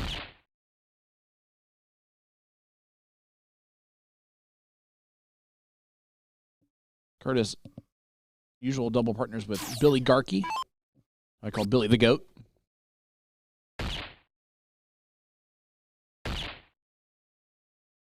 But Dustin, 2 bowls needed to be in the driver's seat. Up 2-1. And I'm going to go ahead and just guess right away that Zappa does not only throw 120 to start off this next leg. Yeah, pretty much all that happened there was Zappa gave up the opportunity to be the first at 2-1. But you got to think him and Trevor have the firepower here to hold throw and take us to a decider. You can always overcome the 1 mark on the 20s that right now he has, but he does find the last. Whew. And it was almost like a wide mouth of relief is what he kind of did there at the end.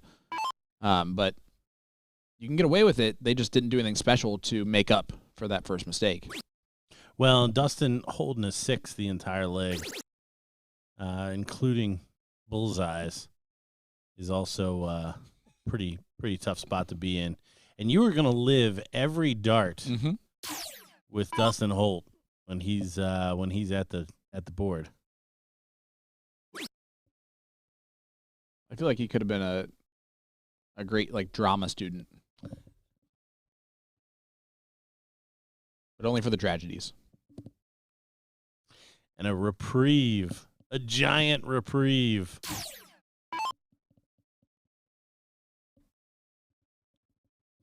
Reed's ready to go out.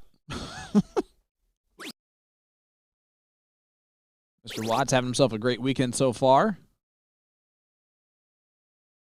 Now looks like he's resting up for the evening until Kyrie gets him to go out. Lame. Yep. Okay.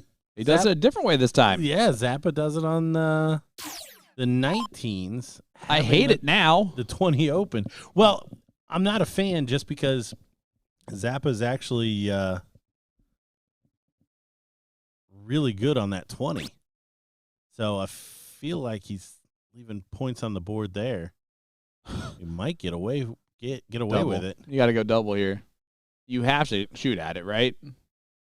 Or else you just wasted almost this entire. I mean, a triple 18 helps, but again for the 20s, I think I agree. I think you have to stay there. Yeah, and he gets it. Buries the treble. It's a great dart. Yeah, the reaction there afterwards is still relief from him, even though he's yelling at himself, right?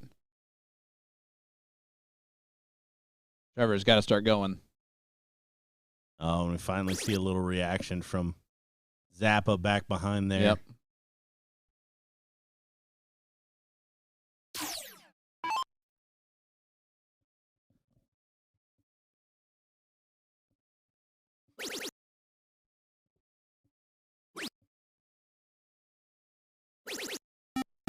Curtis 7 mark on the next number.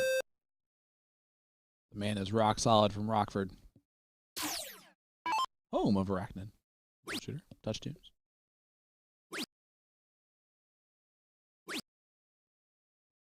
Only 3. You're starting to get a little bit more frustration from Zappa on each one of these darts. Absolutely, and he's doing the same frustration for himself as he is doing for Trevor. So it's not at Trevor, it's as a team frustration, which is always okay. And honestly, Trevor needs to pick it up. He's on a 2 mark right now. If I'm his partner, that's what I'm saying to him. And I'm throwing a 1. Again, it doesn't really matter what language. Yep. If you can say triples, that's all you need.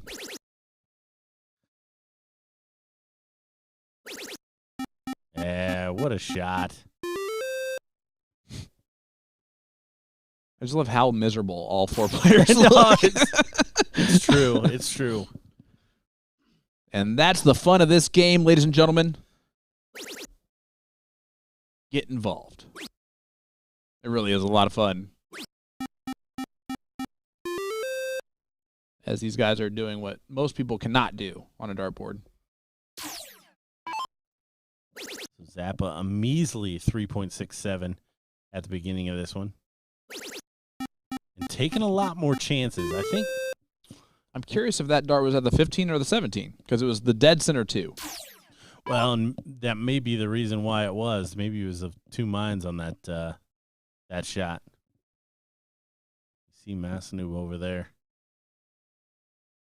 giving a little strategy lesson.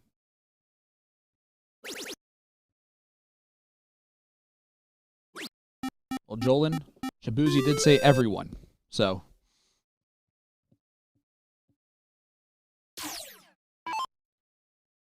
That might include Mr. Sellers here. But that doesn't matter. Oh, he took the shot in the middle. I don't like that. He had the marker. He still, I mean, hypothetically could have still gotten that same score. And Curtis has been killing that 17. Yeah, it looks like it's going to continue. Oh, talked him out of it. Great first dart. Here comes Zappa. Yep, opportunity. There goes the 17s right away. And he's going to go 15s instead. Okay. Well, he built a snowman. Grade 8 mark from him. How about that? Turntables. Doing their job. And just like that, out in the cold, you're in this fourth leg, Curtis and Dustin. Like they were thinking 2 throws ago, hey, we're going to win this 3-1. That's going to be great. Now, oh, shoot. We're about to go to a last leg decider where we're still playing Trevor Sellers and Danny Zappa.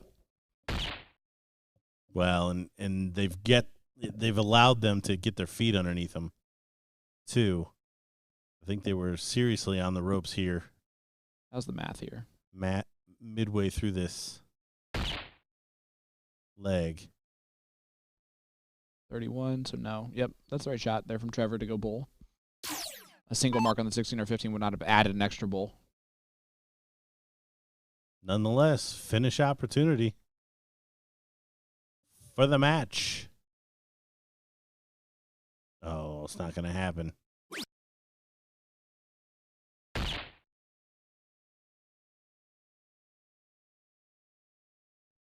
If it was Jay Barlow at the board, he'd have flipped it and tapped that bull in for him. There you go. Todd Bunch, Ken Swanson, and myself won the very first pro blind draw in like 2003 out of Oklahoma City. He still plays some steel tip every once in a while. He has a headset too. But you're doing great. I'm sorry. I forget it's there, guys. I really do. I try not to talk. I'm sorry. Trevor is going to get out of the way. And if Dustin doesn't win this cork, I will buy everyone dinner. Oh, thank God. Okay. I love it. Zappa and Trevor hugged after that one. Zappa's like, is it close?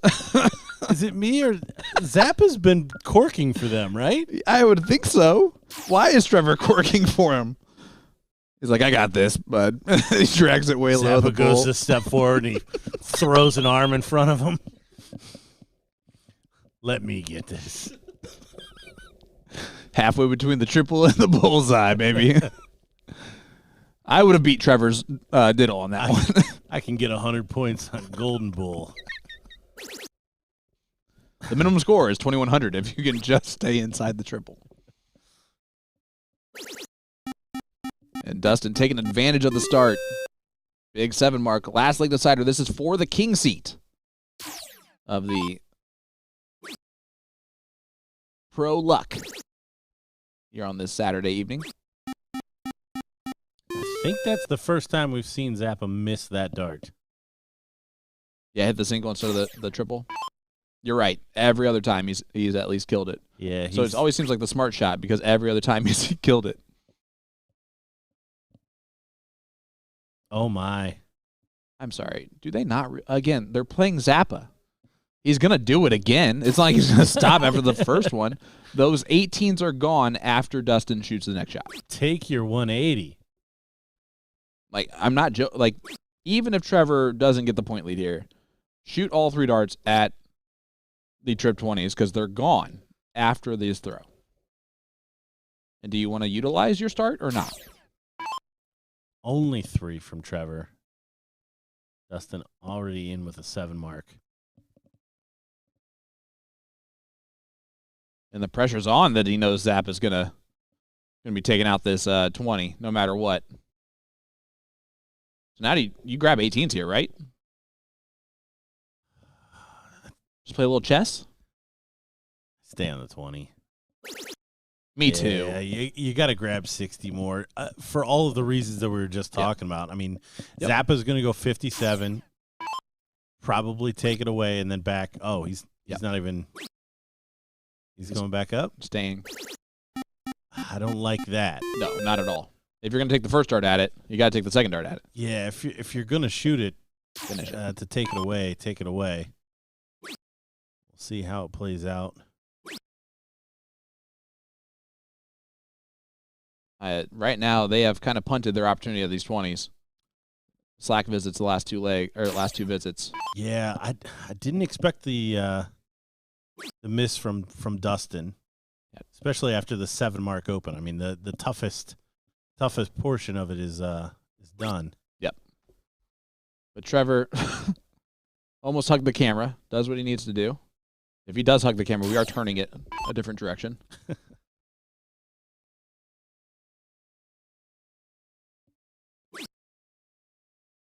Choosing to go down. Perhaps an easier switch.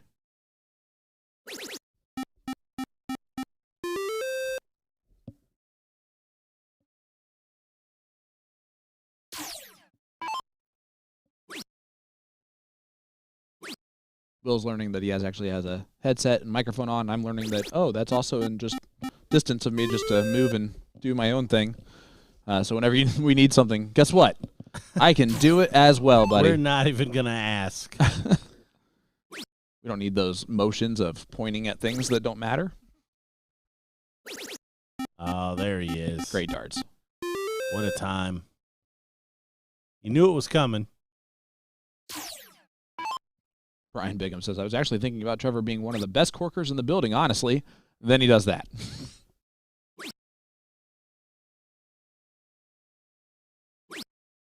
And at 267, Trevor is, not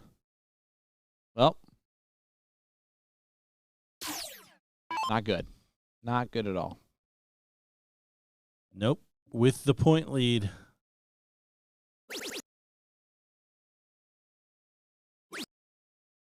Two 19s shut him down. Now, because they did switch to the 17 first, this will give the larger number to Zappa and Trevor. They need to use it. Zappa just not been at the races last couple of shots, but here we see a big 7 mark to reel back most of that point deficit. Curtis is going to look down at the 17s. He most likely stays for all of them now. Down definitely does.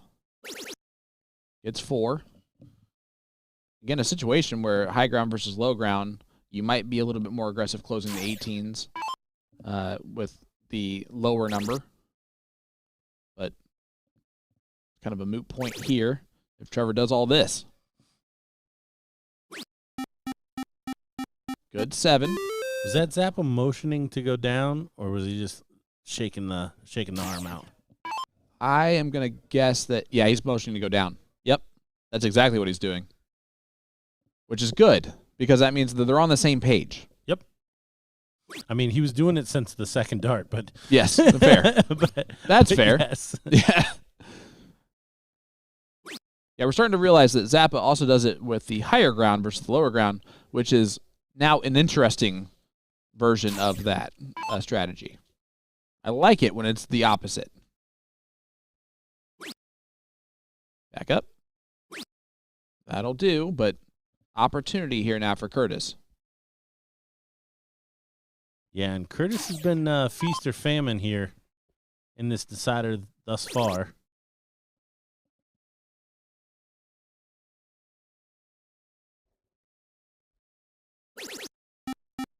Does find 6.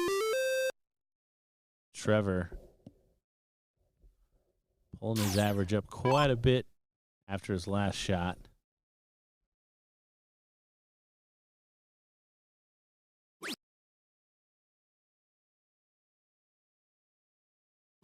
Almost like he is like lunging up, like to a different level when he shoots. Well, it's one of the, like right now, I think he's trying to be too deliberate. Yeah. Well, he's called a statue for a reason. He's kind of a deliberate dart player, but I get what you're saying. Yeah. No, I think he's trying to over-exaggerate everything proper.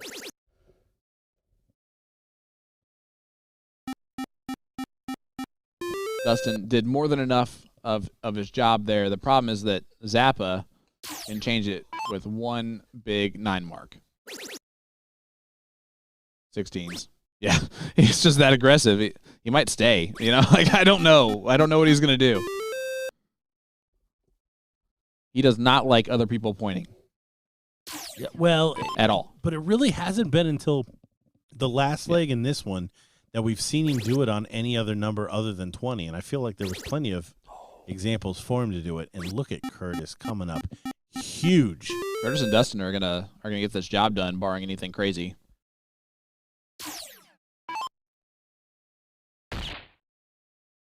And I think Trevor needs 5 bulls to determine anything crazy possibly happening. 216. Gets that. I like it. He's like, now it's on you, Zappa. if Dustin doesn't do this. Yeah, I mean, I think that's the only way you get a shot at this this game. And it's not a great one because this man has been deadly on bulls. Yeah, but if Dustin doesn't hit this, they lose the next match. I'm not I think that's a type of, especially with how close it is. They're already in the 4th place match going on currently. That's too short of amount of time. He's going to be upset about that for a while if this hurts. It's not going to. It's not going to. So Dustin, you don't have to be perfect in this game to get some victories. And Curtis going to help him out.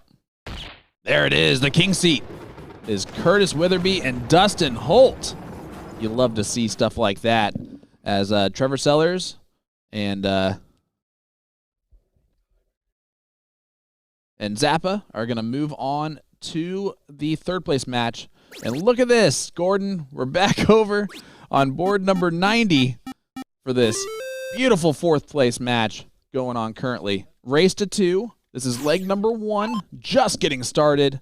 Man, Will Stewart has timed this perfectly throughout this entire evening. It's been masterful. Better than anything I've ever seen before in my life. The pacing has been perfect. Nice to have a production team that's not Thing 1 or Thing 2. Robert White. Back in action on our screens. He showed everybody, by the way. It's Jordy. Quick, fast, and in a hurry gets a 7 mark of his own.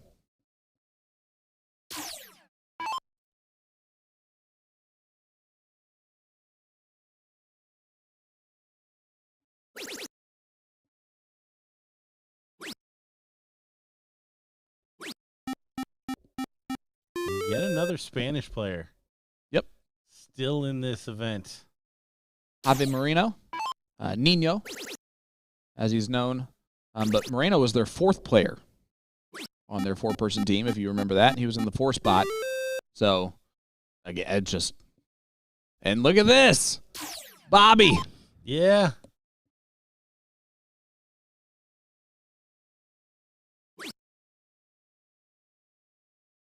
Heisenberg himself, gracing us with his presence once again on our live stream. You know what, Gordon? I actually want to give you a huge shout out because the ladies single A finals, right? Featured, of course, and had in it Madeline Lewis, who you mentioned in the pre-show. That didn't air. That did not air. And and I just want to give you credit for that, because that was a name that you kind of came up with out of nowhere, really, from even what I was thinking about, even seeing her play yesterday, right? But what a brilliant call to do that. She had not lost a single leg until the final, and then they got double dipped by that was when I took my Crystal Wagner, my lunch break. Yeah, Crystal Wagner and Tori Gilstrap. But shout out to my tattoo artist for getting the job done. Very nice, very nice. Gordon now hates Tori automatically because of the dynamite stick on my hand. Yeah, no. Anybody that feeds into that nonsense. Boom goes the North Dakotan there for Dason Albert.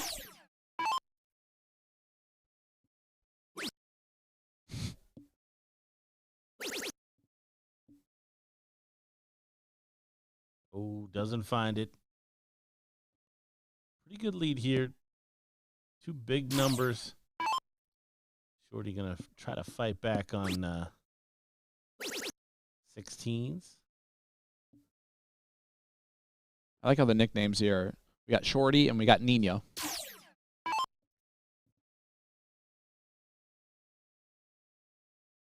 Oh, that's her in the chat. Oh, it's not Will. That's Gordon. But Tori, congratulations. Yeah, shot very well in that final against a really good opponent.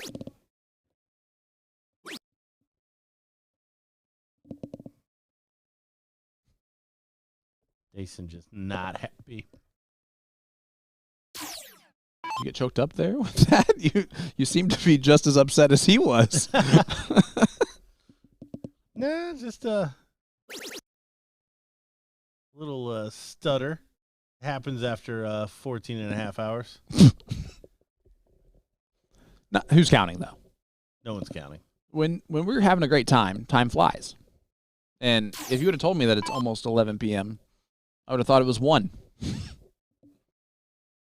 Because I would assume time had flown by quicker. Shorty moving all the way over and finds the treble. What a dart. Big, big shot. All right, here's Javi.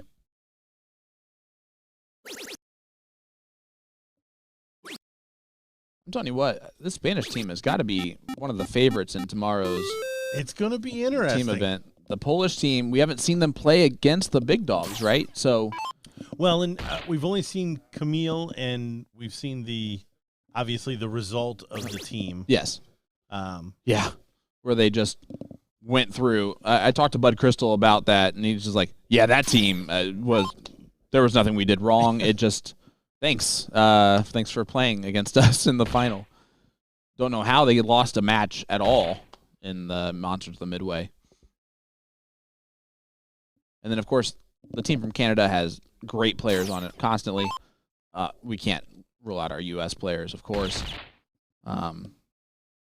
I'm really looking forward to it. We haven't even seen Team Belgium or the team from Denmark, and I know that both of them are mainstays here. So you know that they're going to bring some great competition as well. Yeah, one of my favorite events of the weekend. Leg number 1 goes to Javi and Robert.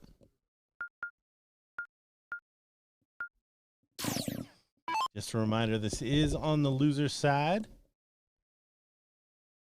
So it is only 2 out of 3.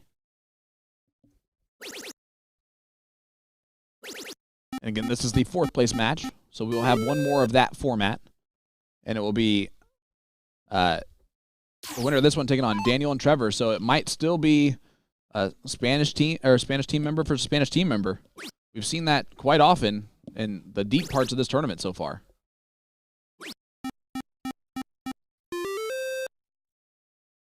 And right now, Javi's doing work.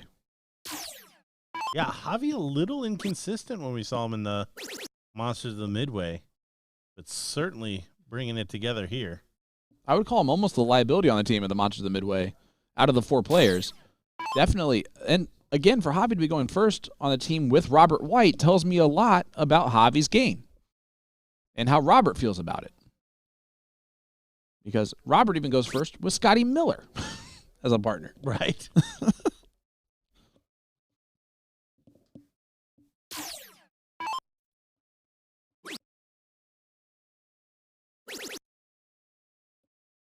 Yeah, tomorrow's going to be great coverage all day long, folks. You're not going to want to miss it.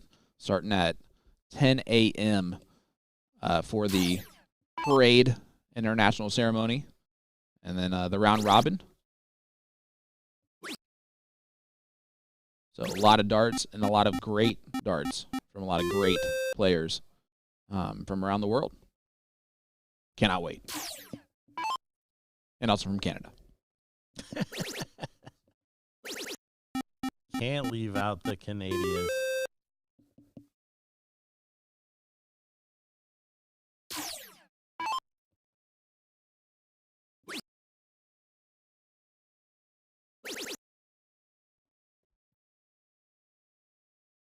Robert, only a 4 mark. He has definitely not been as on fire as we saw him earlier with Scotty. Jason just, it's okay. Just close it out. We need a single. Oh, Dason. He did way too much there, you think? Yeah, I thought he was just going to chuck it in there. Probably not going to be a difference maker, but tell you what, Javi fills this up. She will not now.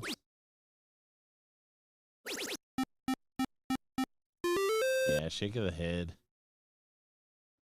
Only could have got to 266, but still enough to make you think. And look at the speed. Shorty throwing with both hands again.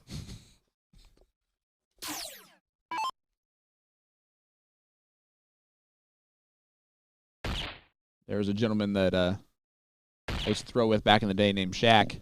And it's because he was a big, tall human being. And he threw with that rapid 2-hand kind of release.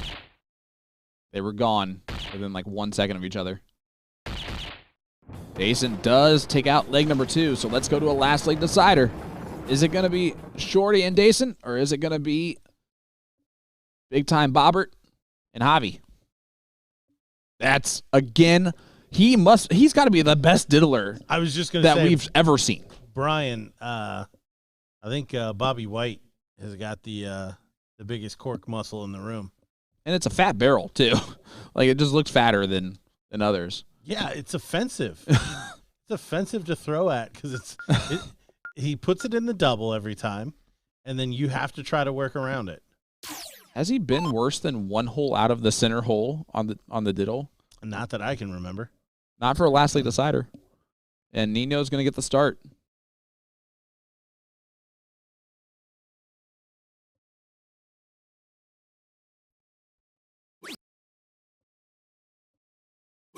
And I think Javi looks more like the guy from Office Space who creates the jump to conclusions mat if you put glasses on him.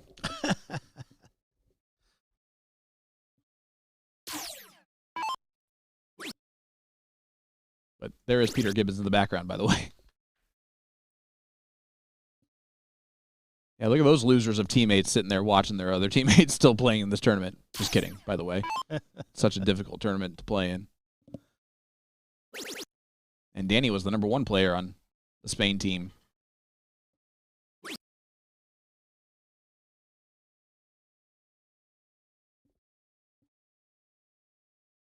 Also a former World Cup team member for Spain, Danny Ruiz.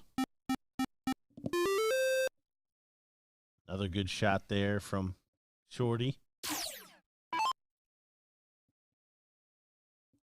This is a luck of the draw, blind draw. Contained only the A and AA players that signed up. Nino does take a whack at that 19.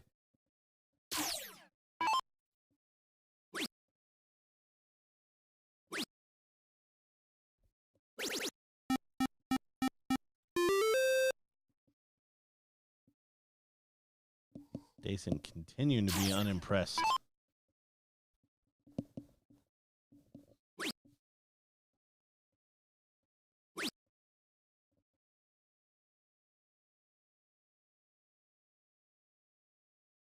Robert not able to get the point lead. So after a great cork and a decent open, Could be finding themselves on the wrong end, and finally Shorty going on both sides of the target.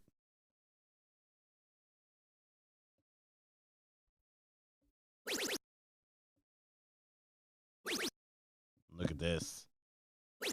Nino with a big 8. Great darts from Javi. Gets the dap up from the teammates. And, yeah, David Ruiz, I did think that I knew him from other things. And the Gibraltar Open back in 2023 made the quarterfinals, losing to just Andy Bolton. World Masters competitor for a long time. World Youth Masters competitor back in the day.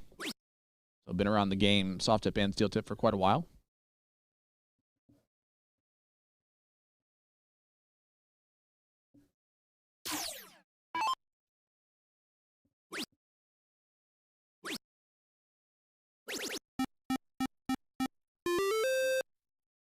Five-mark recovery from Shorty. Robert White just not at it in this one just yet, but Nino picking up the slack.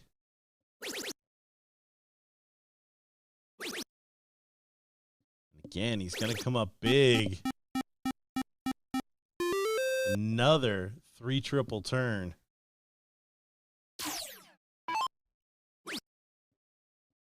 And Dayson needs a lot of troubles, not going to get it. And this now is in the hands of Bobby and Javi.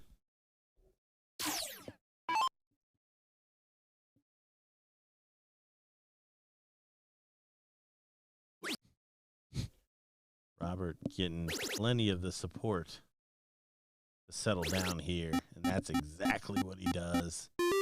Struggle, struggle, struggle, 7-mark after the back-to-back 3 triple turns from Nino.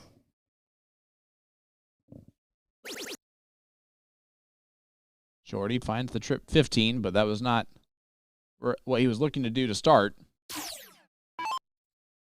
And now Nino to just continue to roll. 6.5 in this leg has been impressive.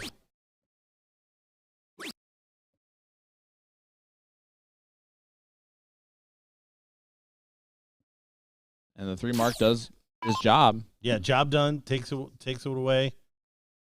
And 9 mark from Dayson, or all hope is gone, even though it might already be that case.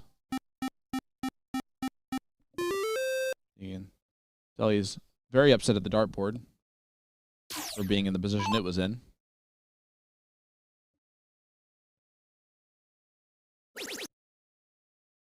I forgot about the chalk until just now. As Bobby steps up. Till the poof. Yep. The first dart poof is what did it. See how fast Shorty can get these darts out of his hand. I mean, that was as rhythmic as 1, 2, 3. Great 4 bowls from Shorty. Yeah, probably not enough to turn the tide, but certainly a good shot. Ryan Bigham, Javi has people skills. Oh, he buries the double. Straight away, rings the bell. Never a doubt. Javi Moreno is going to be moving on to the 3rd place match. And that will be against his teammate. So there will be a Spanish player in the final. Who's it going to be, though? Is it going to be Danny Zappa and Trevor Sellers, or is it going to be Javi and Bob? We will find out shortly.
Surprise, it's Nick and Will. Here we go with a third-place battle. What should be a good one this? We got Javier and Robert taking on Daniel and Trevor here in this one.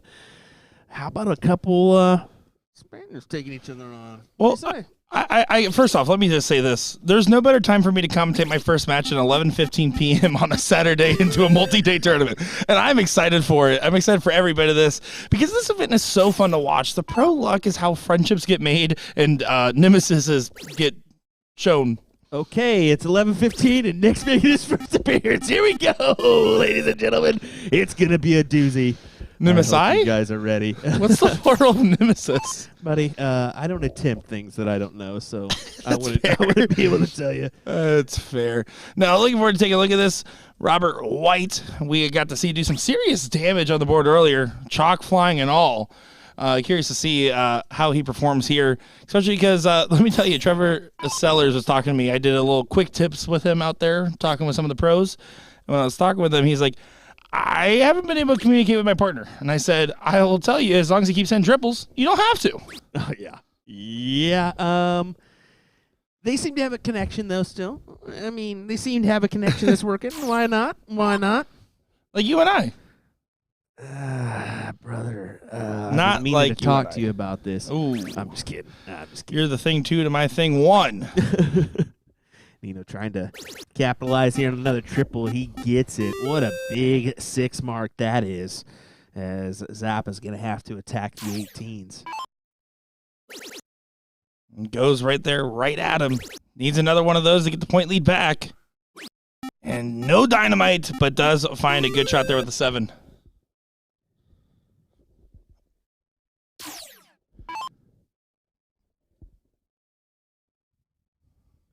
Bob coming in, or Robert.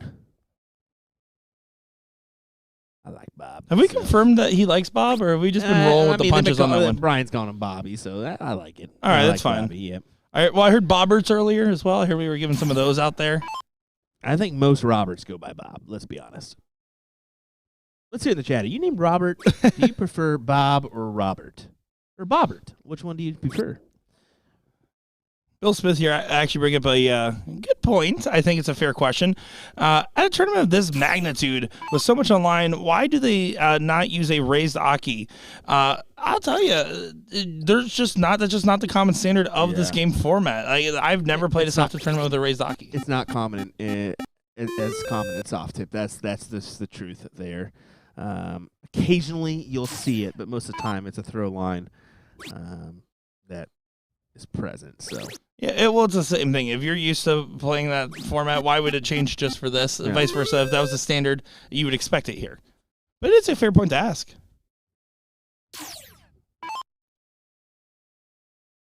We got one vote for Rob. It's not even a vote. I think they're just telling us, like, no, it's Rob. It wasn't like I think we should call him Rob, guys. This is no, he goes by Rob, guys.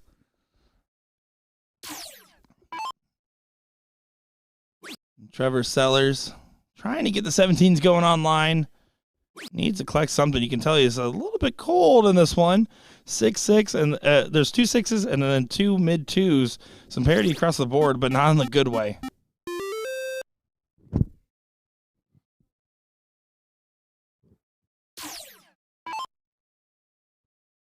Well, can he grab another triple and then go down?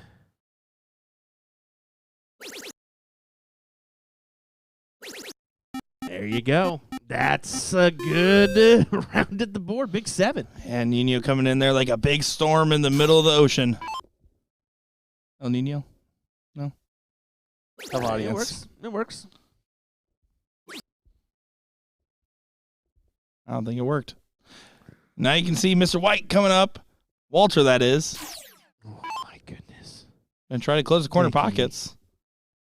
I would bail out quick. He's struggling right now. You don't want to give him a free in shot. He's staying. Does switch on the last. Good switch from Rob.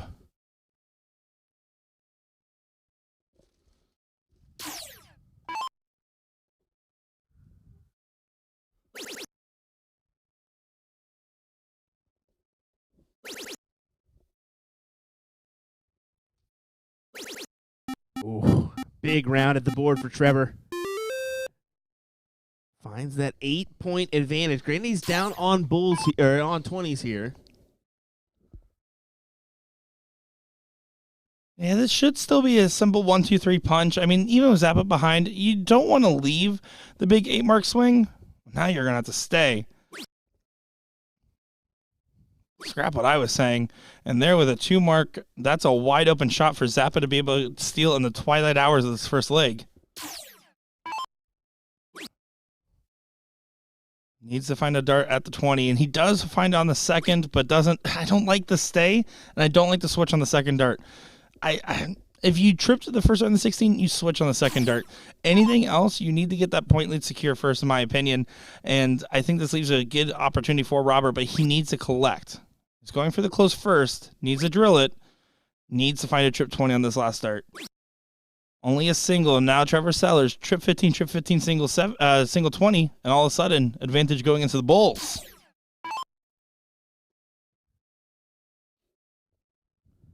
Oh, yeah, not happy with that dart, and it's right on top of that triple bed. Almost a blocker here. Finds it with the second, needs more.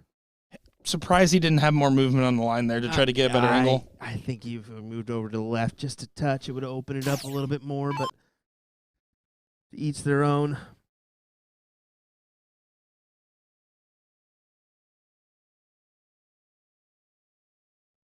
Nino trying to shut down those 15s, does on the second. This last start needs to go up because it's only a 21-point difference. Single 20 adds a bull. You get more value out of a single 20 and massive value out of a trip. He does find the trip 20 at last, basically guaranteeing that first leg to Javi and Robert. Chat's letting us know he prefers Bob. Oh, wait, no, Rob. Sorry, I'm dyslexic, guys. My bad. Zappa, frustrated. A little bit. Well, now there's no game shot in sight. Need to find at least a single 20 in the last start to make that feasible. Oh, and it's going to hurt, too, that he missed a single 20. Yeah, Rob only gets the one. So, I mean, chances are this is still done here, but...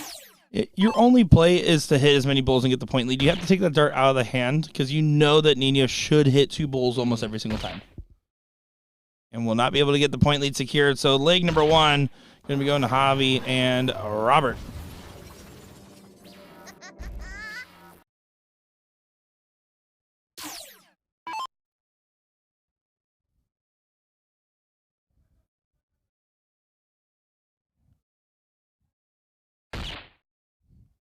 One bull away. One more found.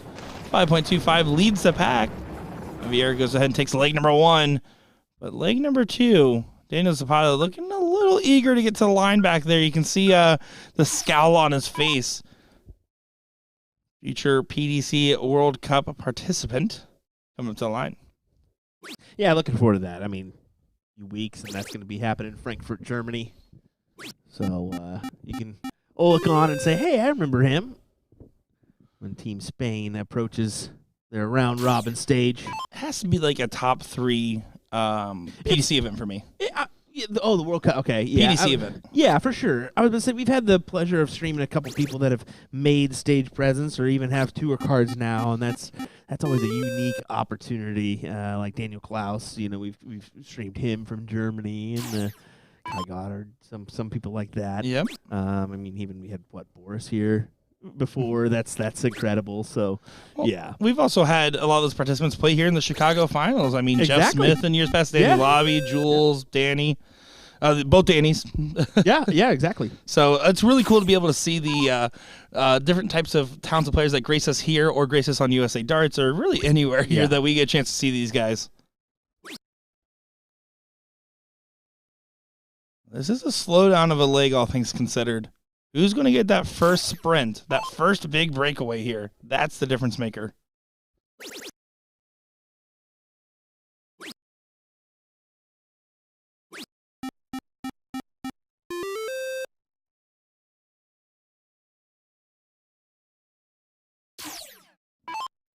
Good shot there from Zappa. Take some control. Nino Gonna try to find that new playground. Choosing the 17s instead of the 18s.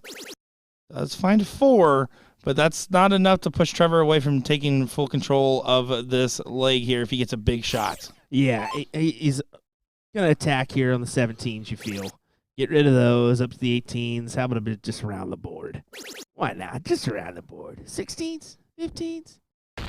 I mean, that works too. Oh, he didn't want us to make a horse noise. That's what happened. Nimble works too. That's actually not a bad shot because it gives Zappa the opportunity to shut the door and potentially get the game shot. Well, yeah, that's a steel tip classic shot, right? You do a shot like that because now, unless Robert there betted the 16 and got the point lead back, all the shot is just trip 16, trip 15, double bull.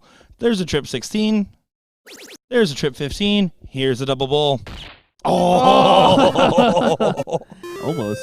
Not quite. I thought I was going to come in, drop some dynamite, and walk away. It's not exactly what happened, but a great shot to basically guarantee a last leg decider. And yes, Bubba, I will still continue to predict things, whether it goes well or not. We almost get a white horse there, as Nino kind of throwing in the towel for this leg. Respectably so, just knowing that they're one bull away. Couldn't really change that with his shot, even if he went 3 in the black.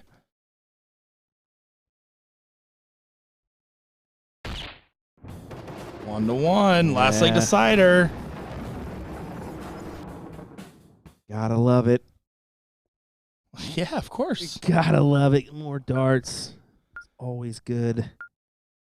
Reminder, folks, this is your third place matchup. Dustin Holt, Curtis Witherby await in the hill position. Yeah, excited to see those guys on the line there. That seat match got pretty intense there for a little bit.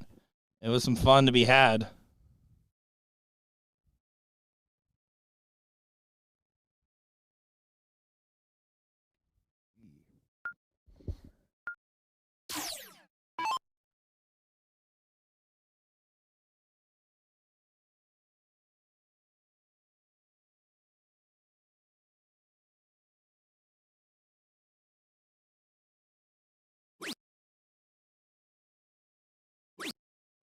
Only a 2 for Zappa. Instant door opener. Wow. Yeah, Zappa opens up with a 2, and if he loses this leg, he might be going for a Napa. Maybe just straight up going to bed. Nino storming in, finds a trip 20. Flights are crossed. Still is able to get one over top. Tough dart to throw because it's very easy in that flight path of your dart to get caught up there and fling the wrong direction. So a well-executed 6 puts Trevor in an interesting spot. If Trevor hits 4, does he hit a single 20? He's asking himself that question. As I shift it up, he does go ahead and do that shot.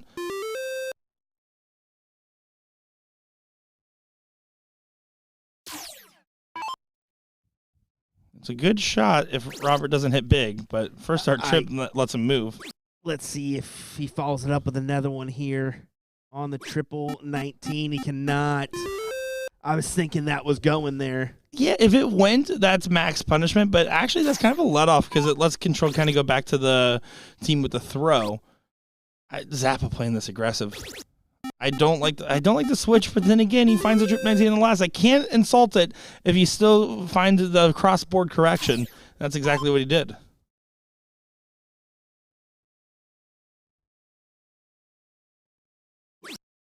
Attacking the 18s, trying to pad the point. Oh, interesting. I don't know if I like that. I think he should have held true, grabbed the triple on the 18, and then possibly looked down. And maybe not have looked down. Maybe just hammer the 18. Well, you're asking Trevor to hit a 5 mark. If he trips the 17, it's 2 18s. He doesn't trip the first start, which is your relief. Oh, I don't like that switch either, though, Trevor. What are you doing? Yeah, I agree with you there. He needed to hammer another triple there on the 17s. You need the security here. In the last leg decider to get to the finals, you need the security. You can't take any big risk. You can't if you have to, but you shouldn't if you can avoid it. There, Trevor put himself in a risky spot. Does it hurt? Oh, you can see the rosin chalk flying That everywhere. puff, man, is insane. Oh, man. In the membrane, for sure.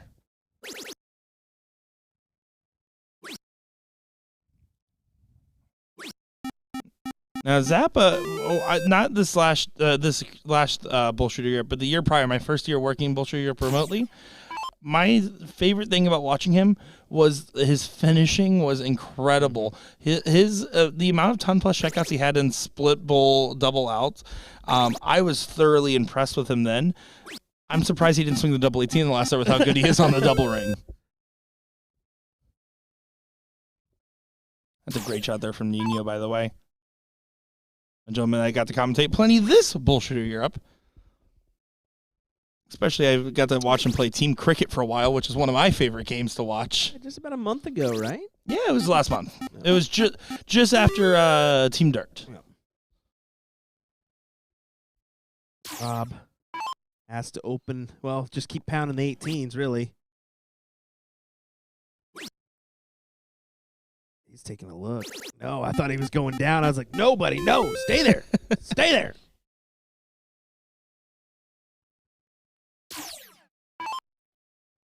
Zappa could still hit a big shot. I don't like that. And then if you're going to do it, commit. This is... I don't like that shot. I mean, I understand avoiding that trip 18 because of the amount of chalk dust on it, but that's about it. Playing for a final here, man. I mean, you're going to see these tight-knit, questionable darts that, do they work? Do they not work? Well, but right now, a trip 18, trip 16, trip 15. There you Trip go. 15. Goodbye. Oh, if it goes, that would have locked it in. That's still a big shot. That's still though. massive. That's still, yeah. I mean, it forces Trevor to hit, I mean, all of them on the 15s here. He can't really sacrifice the one on the 18s to close, can he? No, maybe. He may. I wouldn't put it past him. Now he can't. Yeah, he can't now. He's debating it. Zappa says close. Yep.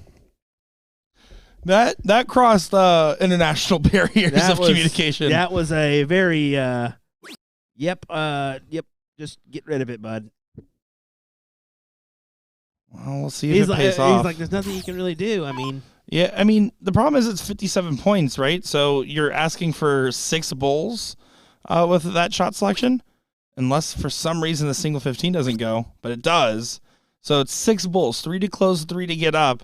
That's a big ask, but one time on the one time. Come on, buddy. No. That's a very difficult first because now you don't even have anything to guide it off of. Yeah, first one hit a wire a little funny, and then it just kind of broke his concentration, and that might be all she wrote. Nino. He needed a couple just in case. And At least 2. You need 2 to leave 4 man. at the bare minimum. But Nino should be able to storm on through to this final.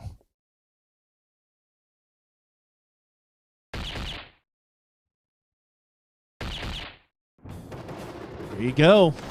It'll be Dustin Holt and Curtis Witherby versus Javier and Robert in our final. It's going to be good. Hang tight, folks. We're going to have this one coming your way here in just a moment's time. William Stewart, Nick Teixeira. Stay right here for this final, folks. That's right. Come on. We'll be right back.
Welcome back for the final of the Pro Luck Doubles here on this Saturday evening at the 39th Annual BullShooter Finale in Chicago, Illinois. I'm Sean Green, joined by Nick Durachi DeShera.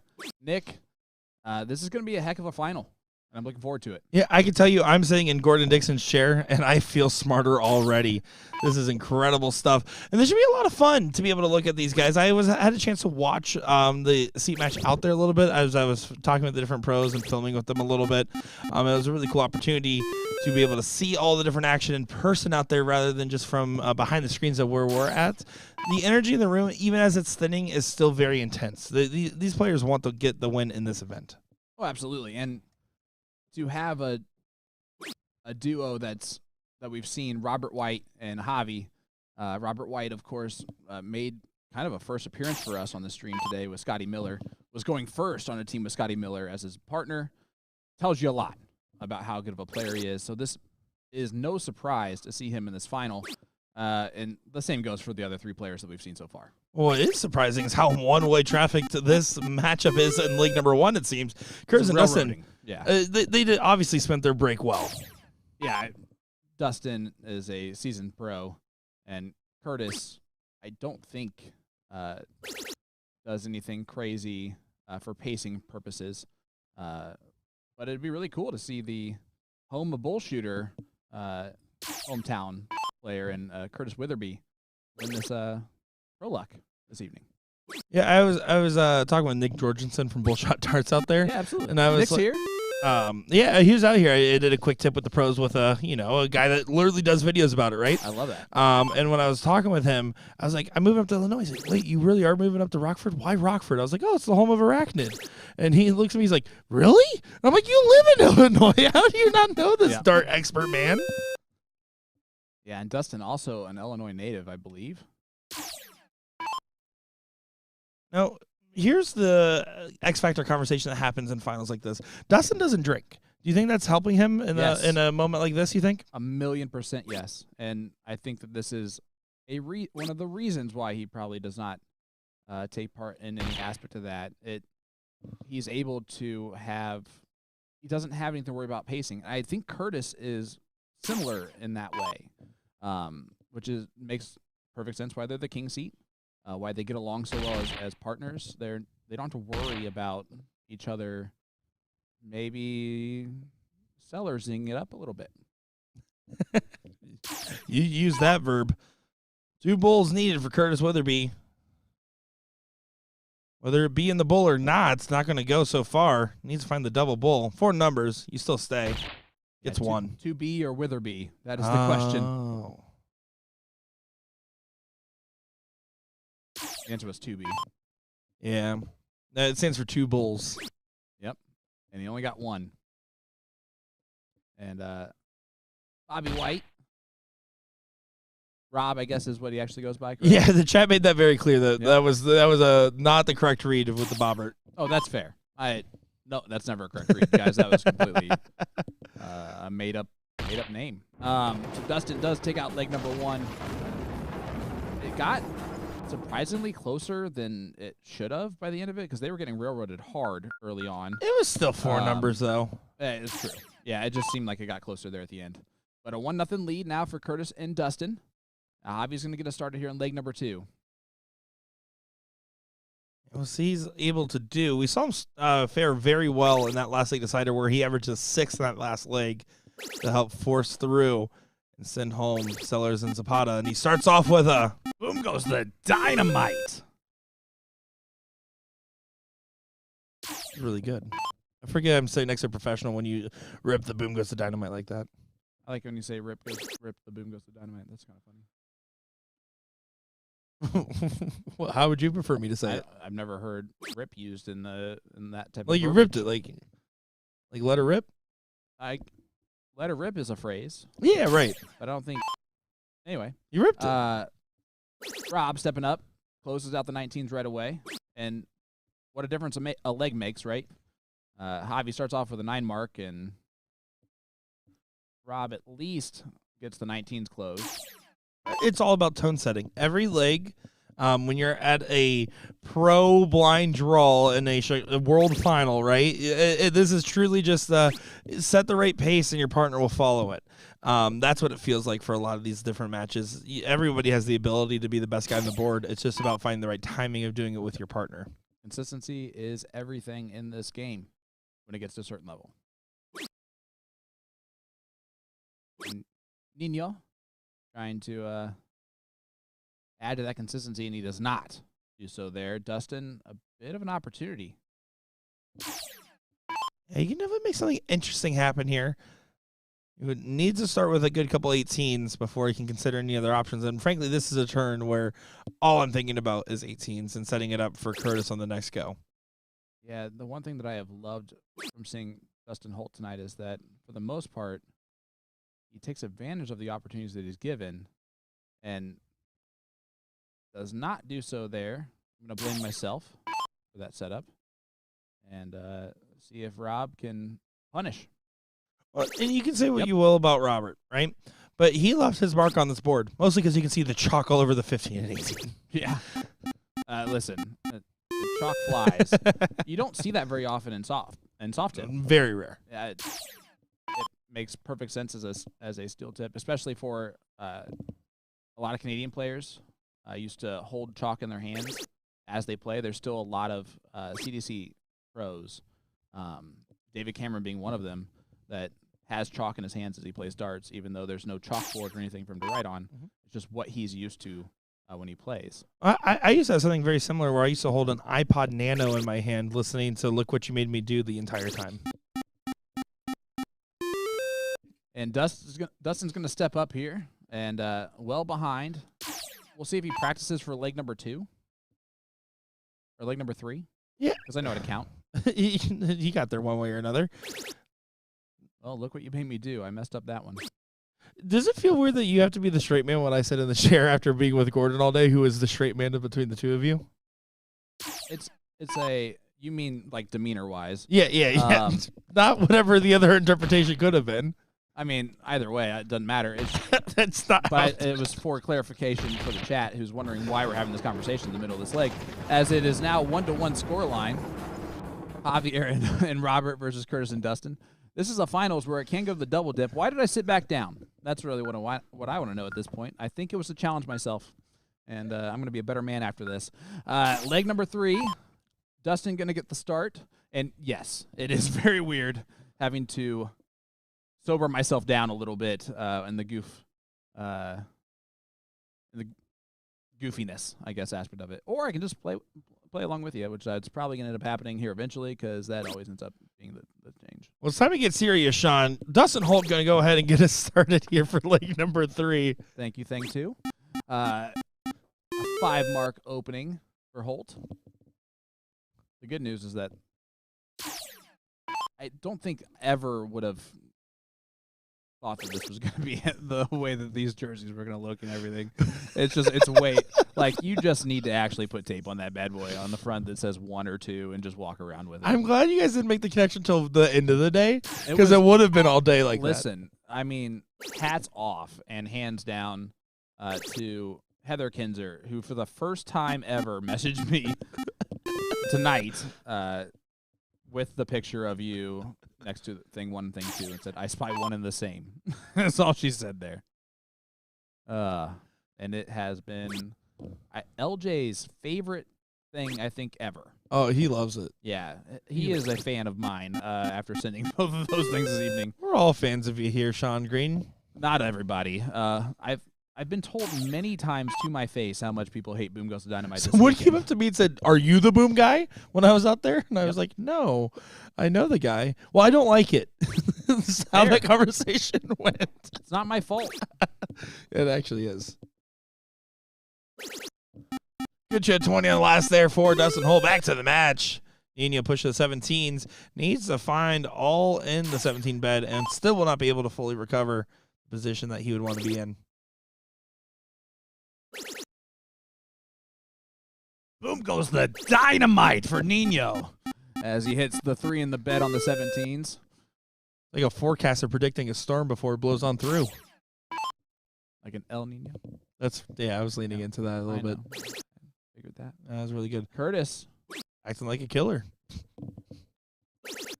Killer Curtis Weatherby finds a 7. Thanks for clarifying. With that being his dart nickname. At the end, I was so concerned that we were dealing with a murderer on our hands. Yeah, no, that's fair. And Walter coming up.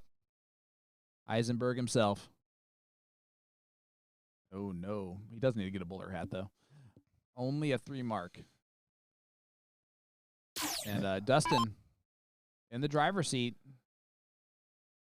And, you know, with the format like this, there's always the consideration of the fact that right now you're in a situation where you're favored in league if you're Curtis and Dustin, although this is getting to look like an opening. Wide opening. But if you even win this leg and go up 2-1, you're still going to have to go against the darts and then really be looking at the last leg decider. Jesse's enjoying this, so that's wonderful. At least someone is. Nino, you wonder if he's going to take the stab at the 20s like his partner in comms would do, and he does take the stab at the 20s, down 10 points. That is Zappa's apparatus. I don't know. I don't even try to. I can't believe he's his apparatus. That's incredible. It's a big honor. Curtis there looking fiery. This is why I say boom puts the dynamite instead. It's really nice. Just because you're taking over Gordon's job for this match does not mean you have to use this. There you go. Someone else help me because that wasn't right either. Modus operandum? No, stop. Don't try. Definitely not you. Anyone else? Just give me a guess. I'll even take one from Will right now, but he's not even going to try. 2 15s in a single 16. 1, 2, 3 punch. This is where fundamentals matter most, Dustin Holt. You can't miss his first start. He doesn't. Now you need to make sure to collect this close. Big old single. Got to drill it. Does do so. Good shot there from Dustin Holt. Pointed to the fans in the Raptors. Raptors.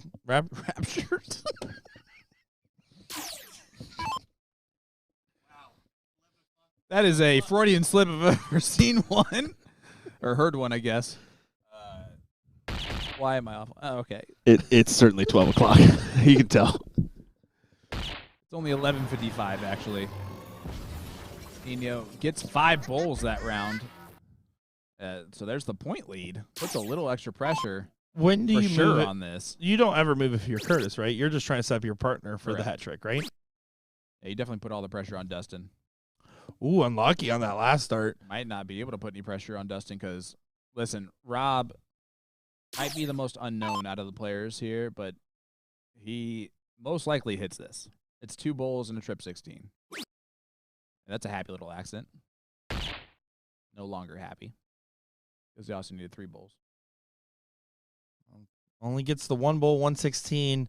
Opening here for Dustin, and this is a shot for Dustin where I would say go ahead, start this bowl. If it does not click on the first, move away because a single 16 does not help you here. You need at least 2 16s to have it be a difference maker. This is where it gets dangerous. Gotta drill this last start. Doesn't do so, and this is where it gets dangerous. 2 bowls and a double 16. You gotta break a throw. Ruh-roh. I don't know how Javi doesn't actually hit this with how clutch the Spaniards have been so far that we've seen this weekend. Yep, double 16. Yep. Ooh, gave some sauce on that one too. 6.2 from Nino, and you give him an opportunity, he's going to take advantage of it. 2-1 lead now. And that's what we were talking about, Dustin. It's really hard to say don't go for the hat trick to Dustin Holt ever, but it's one of those things where if you don't hit that first start double bowl, there's a big argument to say go back for the trip 16, and if you trip it, you can go back over. Play a little bit safer, but I don't think I would have told Dustin Holt that in the moment. It's just a consideration that we get to have from our point of view. I can tell you this, if Dustin Holt is my partner, and he asks me or looks at me like, what do you want me to do here? And I'm going to look at him dead in the eye. I'm going to say, you're Dustin Holt. Go hit 3 bullseyes, please. If Dustin Holt ever turns to you and asks what to shoot at, well, it's already a problem. It's already a problem. But listen, if he's going to have me on his team, it's for one reason only. It has to be not because of my skills on the dartboard. It will have to be my mind. And unfortunately, that is only right half the time. Javier and Robert can go ahead and get the win in this matchup and send this to the second set. That's the goal. It's up to Curtis and Dustin to go ahead and deny them that opportunity. And Curtis, I talked about this with you, Sean, back in Rockford. I feel like we were so focused on Billy the Goat Garkey. It's like right here, we're kind of really focusing on Dustin. Curtis has been doing his job pretty consistently. It hasn't been super flashy, but it's been very solid. And that's exactly what Curtis has been. However, there's been some legs where he has also picked up Dustin, become that 5'6", 5'7" for a leg or two. It is exactly what we saw with him and Billy. Curtis was actually going first on with Billy, if I'm not mistaken, giving Billy kind of the confidence to take those crazy shots that he was able to take and hit. Because that was a Pro-Am team, if I'm not mistaken. It was, yep. And Billy was definitely the answer. That was actually way too good. For Midnight, that was. I can also do a sheep. Do you want to hear my sheep? Nope. Hey, it's me. I'm a sheep. I'm walking here. Boom goes the dynamite for Nino.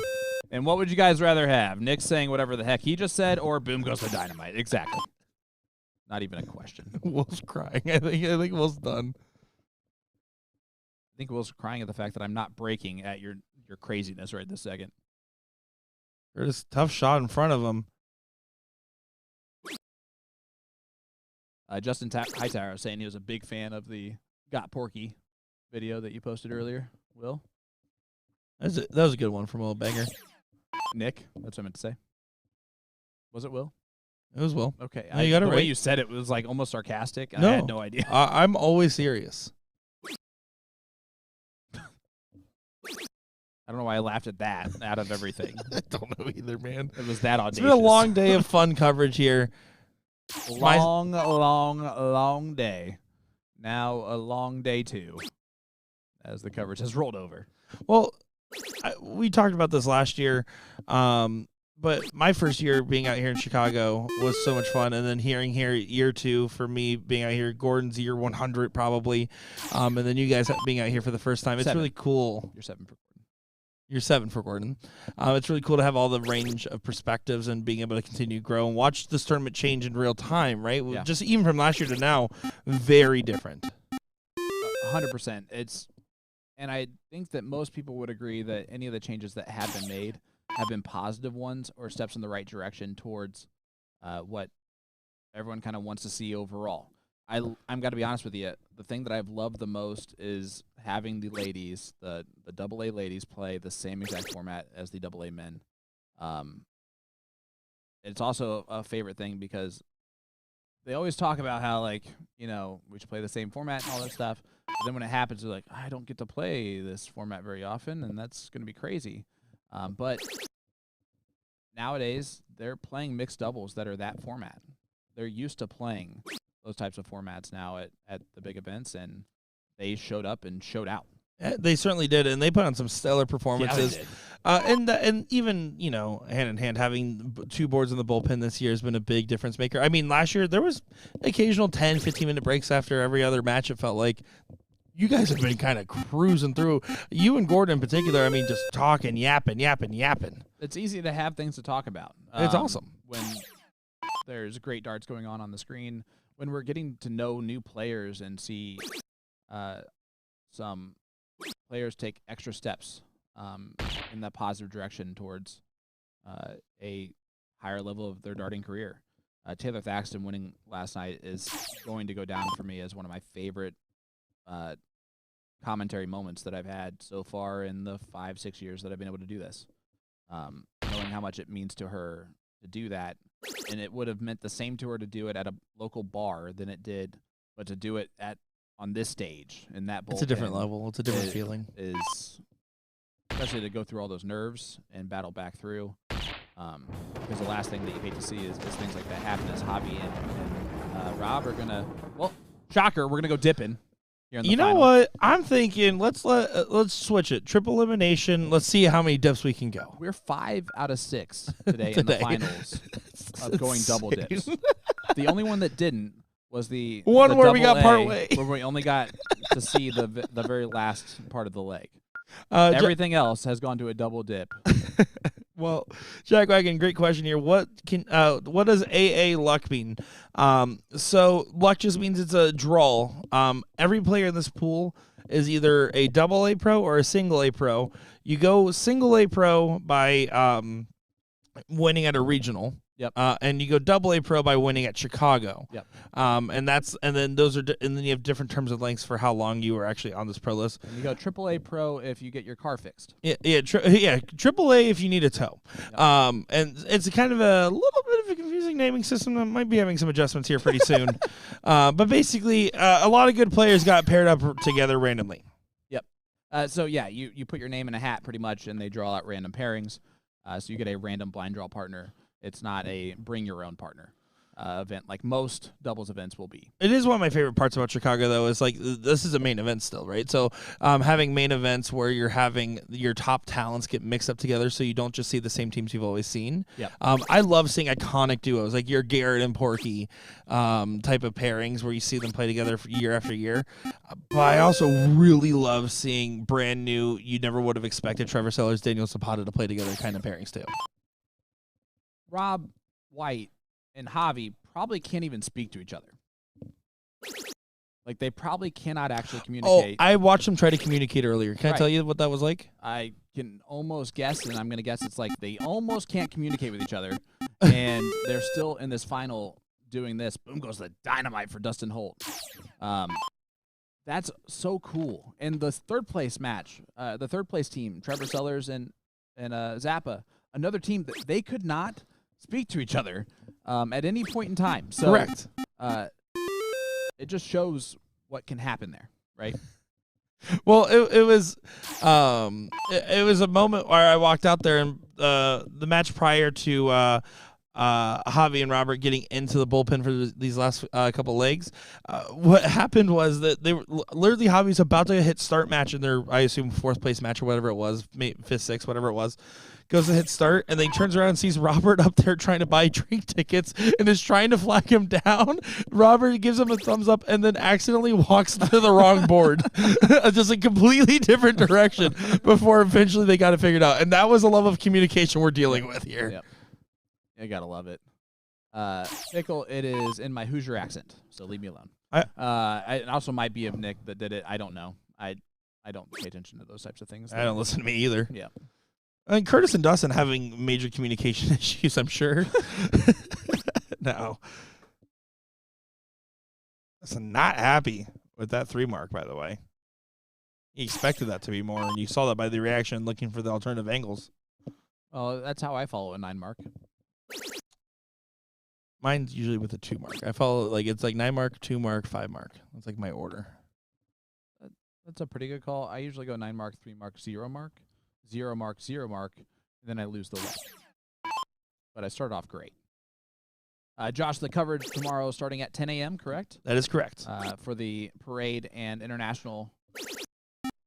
Yeah, so basically we start as soon as that parade gets going. Yep. So we'll be out there.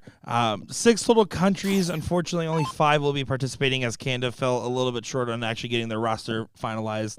I blame Matt Campbell. He's in here. I blame him. I think what ended up happening is I didn't get my passport finalized to become a Canadian citizen, which is not what a passport does at all. Nope. But we're just going to call it what it is, a spade, and I messed it up. So I can't play for Team Canada. Neither can you, even with that hair. And Will tried to say sorry, but it just wasn't good enough. Sorry. Yep. We tried to watch Letterkenny as much as we possibly could, pick up any extra tiblets, and they just thought it was fake. Boom goes the dynamite for Holt. I almost quoted something I probably shouldn't have quoted from that show. I was about to start falling right into that. You're welcome. Yeah. Well, Curtis and Dustin definitely doing a little bit of a rally cry, considering how they felt like they were about to have a 2-1 lead. Instead, they kind of lost position entirely in that last matchup. Rob definitely re-chalked the hand. Yeah, you got to love it. I can't wait to clean this board in the morning. I'm telling you, it looks like little LeBrons every time it hits the dartboard. Little LeBrons celebrating. I believe his name is Bronny. Nope, that's the a little LeBron. That's the kid. That's a joke. And just like Bronny, that was an air ball. Wow. Nino stepping up here.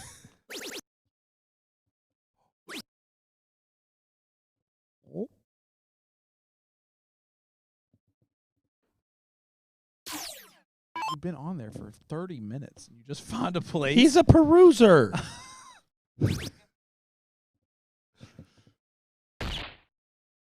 Oh, bull. I don't say Warsh.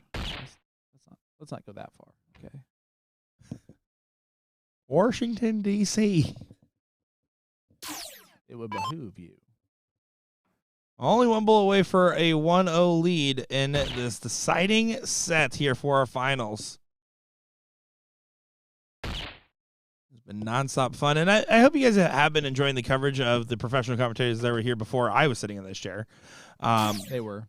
That being said, what I am looking forward to this go-around as well, as Curtis does go ahead and get that 1-0 lead, is the fact that last year, because of just restrictions and time limitations, there was no like videos posted after the finals. I'm really looking forward to people that are watching now to be able to watch back some of these matches a little bit easier, and people that didn't get a chance to watch them as well. So make sure to follow us, BullShooter Sports Network, over on YouTube. That's where we have our best coverage and all of our content, especially anything to do with the videos.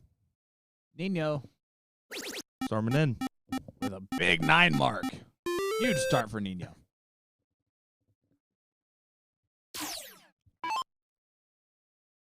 And Dustin Holt going to try and do the same thing on the 19s. Nope. And he immediately goes, cool. I don't know if you saw that. Yeah, well, he's you can see how much he's firing himself up as he's throwing those darts, as he's letting it be very clearly known how he feels about that one. I'm surprised. Usually he has the greatest poker face in this game. Well, he just knows your opponent starts with a 9, you start with a 3. Well, now all of a sudden they hit another 9, you're out of it completely. Instead, this is going to be the best case scenario, really the best case scenario. Only a 2 leaves Curtis Weatherby a shot. It is really the best case scenario, as Curtis is going to try and 9 mark the 19th. I think I did a pretty good job recreating that, which I'm very proud of. I can't do that. All right, Nino going to close the 19s. Yep. Depends on how aggressive he wants to be there. There you go. Now we 17s. switch. Yep. I'm surprised. I know that he's been preferring the 17s. We've seen that in the last couple of legs. But, man, just you hit the single 19, you did the quick switch to 20. Why not just switch to the 18 there, go in order and easier transition? I don't want to say it's a guaranteed trip if you did that switch instead, but I feel like it would have been a slightly easier one. Yeah, I agree with that there. And Holt does get 3 clear darts at a very wide open bed. Now it's only a 32-point advantage.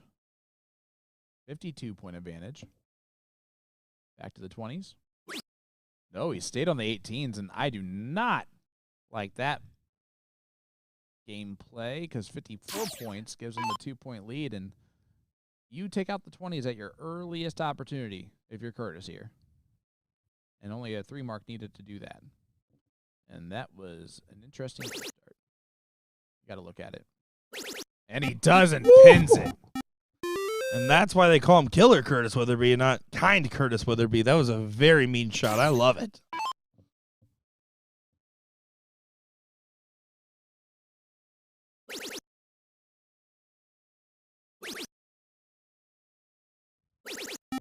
And how about that? Nino goes 9 mark, 8. Well, no, he didn't go on 9 mark, but he had an 8 mark right there, and that was big. Well, thanks for gaslighting us a little bit there along the way. That was part of the fun. Never know what's going to happen here in the stream room. Trip 16, still down 18 points. Stays for a 3 in the bed for a great 9 mark. Boom goes the dynamite. Boom goes the dynamite from Dustin Holt. No, it's boom goes the dynamite. I don't think I say it like that at all. No, that's how it should be said.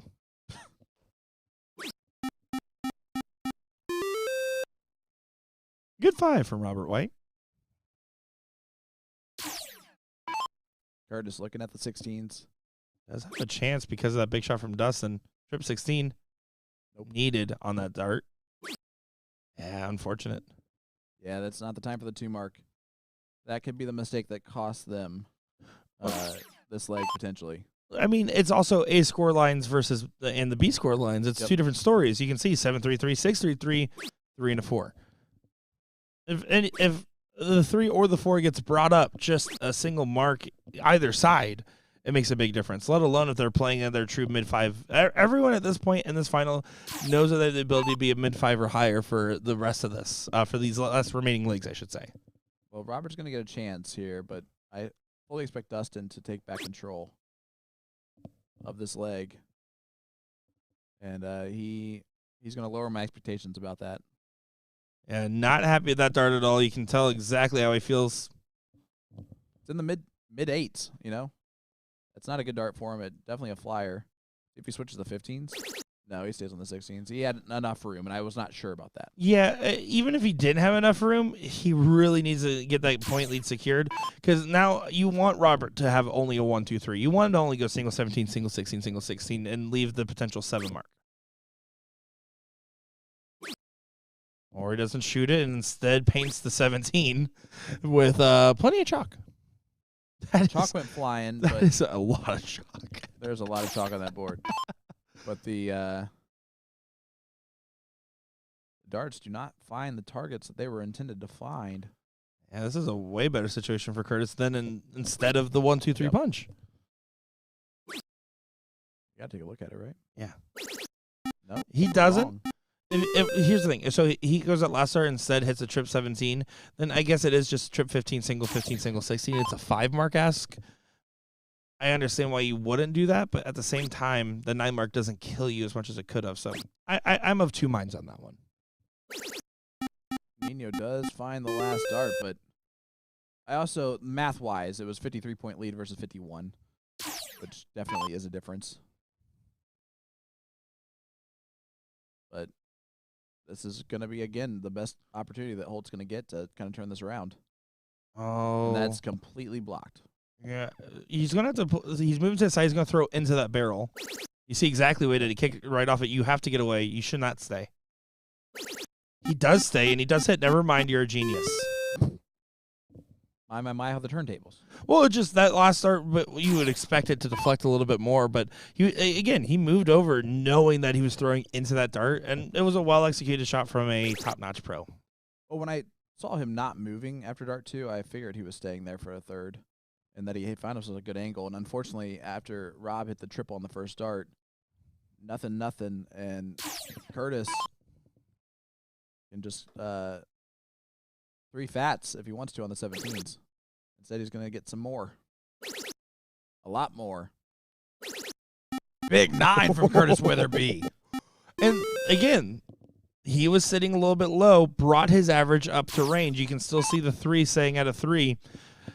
5-8 and a 5-2 is going to be difficult to beat. Yeah, absolutely right. Combined 11? I can't even count to 11. I ran out of fingers.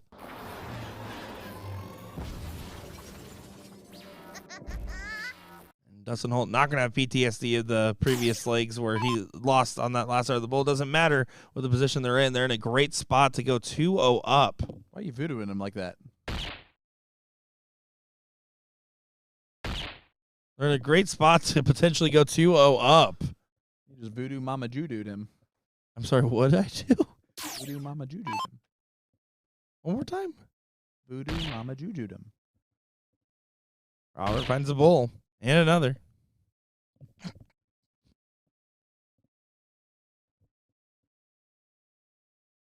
Three clear for 1 bull for Curtis Witherby.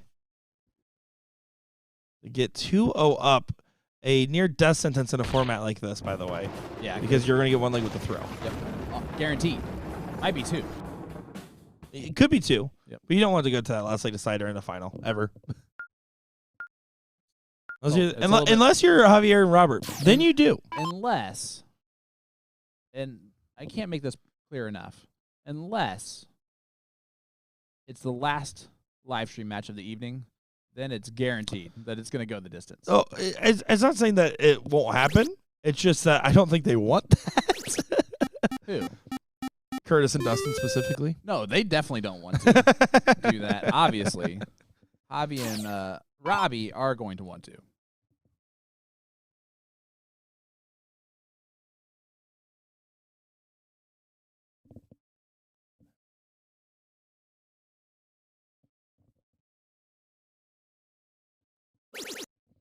Dustin, good first start.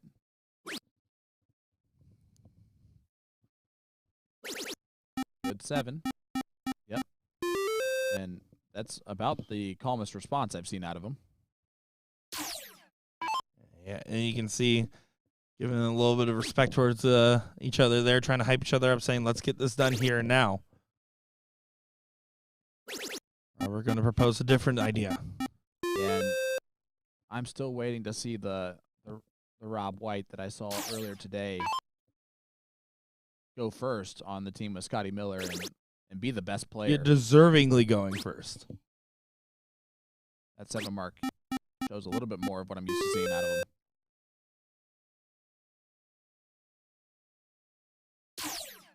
And I've been super impressed with Javi.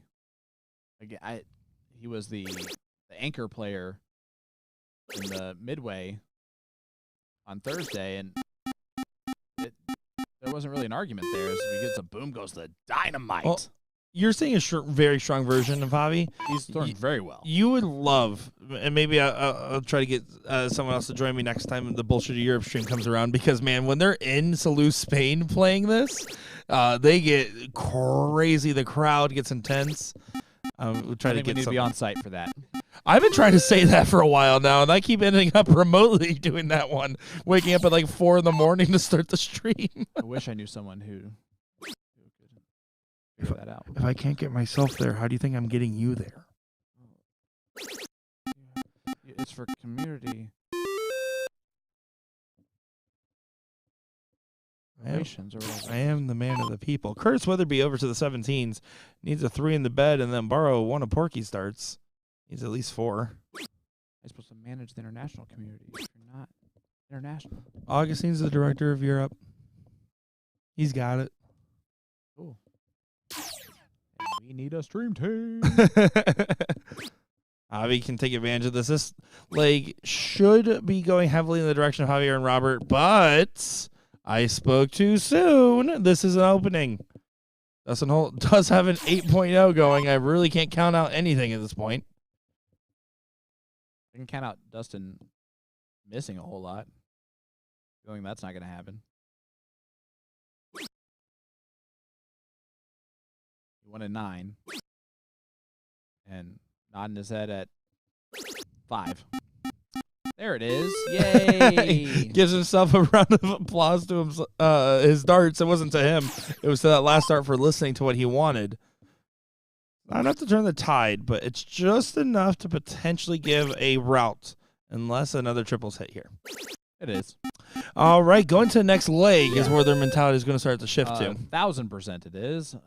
Curtis is going to try and 9 mark, of course, the 15s, but instead he's going to get rid of all the other stuff. Why not? For the fans, you know. I love how Pickle's trying to quote The Office at 12:30 in the morning, knowing that I would hook, line, and sinker in there, but I'm not going to. Also, do I really sound like I have that much of an accent? Because we don't, right? Like, we're from the Midwest. Do I? Oh, no. Oh, no. It's okay. Your accent makes sense. Mine is just speak fast and very confusingly most of the time. So I really think it's just these overseas people who just think that my American accent is more Southern than an actual Southern accent. y'all don't know what you're talking about. One more bull needed for Robert White. Does hit it. That was not me, for the record. As Robert does hit it, 6.0 from Rob White. Again, that's the version of Rob we saw earlier today. 11.5 combined. I do not use axe, Colin. You take that back right now. You're not going middle school locker room for your smell of choice? I did say Voodoo Mama Judo, but that's from a That's not fair, okay? Dustin Holt to go ahead and start us off. They have the throw. Will they get this done here, or are we going the distance? Are we going for speed? No. Are we going on and on? In this time of need, I needed to just not come back, and I did. I'm enjoying being in the booth. I'm sure you do. You weren't here all night.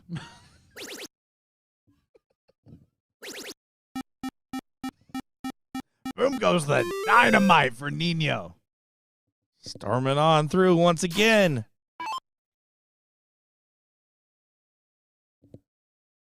Zappa in the background's killing me right now. Who? Oh, Zappa. just having a full conversation. Those are some bright shoes he's got on, or is that the cup? That's a cup. All right, it's a bright cup. His shoe's actually perfectly hidden behind it, though, so I'll give you some credit on that That's one. fair. Also, I thought he was matching the red shirt to it. Oh, yeah, it could have been like a whole thing going on. Instead, he's playing. Yesterday, everyone gave me so many compliments about the jersey matching my hair. Today's been a very opposite experience. It's actually been... It's amazing what a color difference makes. It's actually insane to me. Let's see. Is tomorrow what color? What color is tomorrow? I think tomorrow's the grayish black shirt. The black. More like a grayish black. It's black. And then so Monday's blue. I don't know. I just work here, man. You're the one who works here. Yep. That's the point of why I'm asking you that question. Oh, interesting dichotomy here. Look at this 18 and 20s versus the 19s. 125-point difference. This is actually one of my favorite kinds of situations because you're forcing a 7 on your opponents just to get the lead back. 4-7 doesn't go. Now, the reason you would point as heavy as you did on the 19s and previous is to let your partner have a shot here for the 5-mark cleanup or at least close one of the numbers and back to points. I want to see 2 20s and then trip 19. Trip 19 and then 2 20s is also a fine way to take that, though. Amen. That's weird. All that right. might be the weirdest thing I've ever seen in my life. That was weird, right? That was very weird. That was not on my bingo card. Oh, man. But it's still a great shot. It's a 139-point lead, so the same sentiment applies. No, that was real weird. The second dart was, if you're going to throw the second dart at it, just Right. close it. If he did anything other than trip, it's terrible. Instead, it's just weird. Should have closed the 20s. I was saying that he should have closed the 20s that whole time. There's no justification for that switch. Why am I now Gordon? Just kidding. You smell better. That was a low bar. Again, double dash has been a lifesaver. Nino, a good 5-mark. We can't talk about it. He needs to be here to defend himself if that's going to happen. I didn't say anything. That was you. You did. It was you. No. Curtis, 18's got the point lead back. Got to look. Just kidding. Why would you? Don't give me that sound. You know it's true. Robert can step up, though. He's going to probably punish. Has to look. He should have looked. I don't think he had to have looked. There's nothing wrong with the state. state. To do anything. Okay, let's not get all philanthropic about it. Oh, look, punish. Philosophical. Weird. Good 7-mark on the 19s. That could have been close. And Dustin's going to step up, needing at least 6. Well, 5 18s, but 6 is going to be, he's not going to shoot it. Triple for double and then go at the trip 19.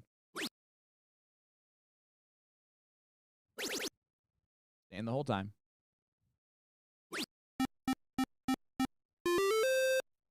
I can't tell if he's upset or not, but Yeah, very stoic in nature, but 12-point difference makes this an interesting shot for Nino. I would say 419s for the trip 18. Stay with the guide.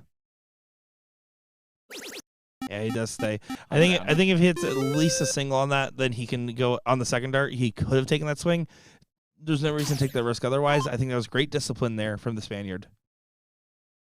More than I've had on this microphone in the 2 short legs or 2 short matches I've done today.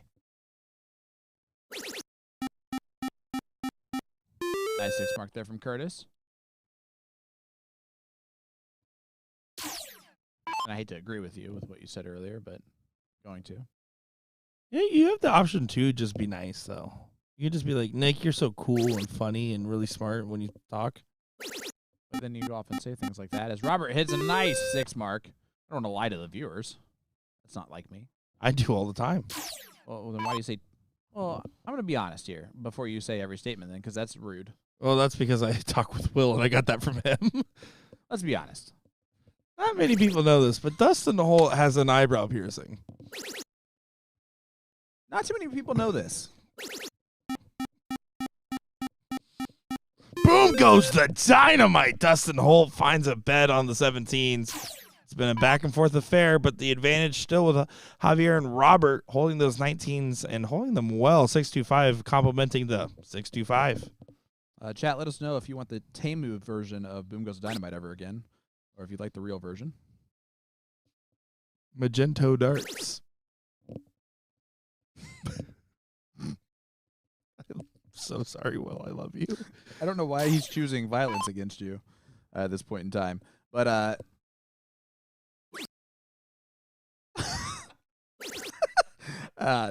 that's Sean, it's that solved. easy, buddy. the It's problem that easy. solved. As You just mute him.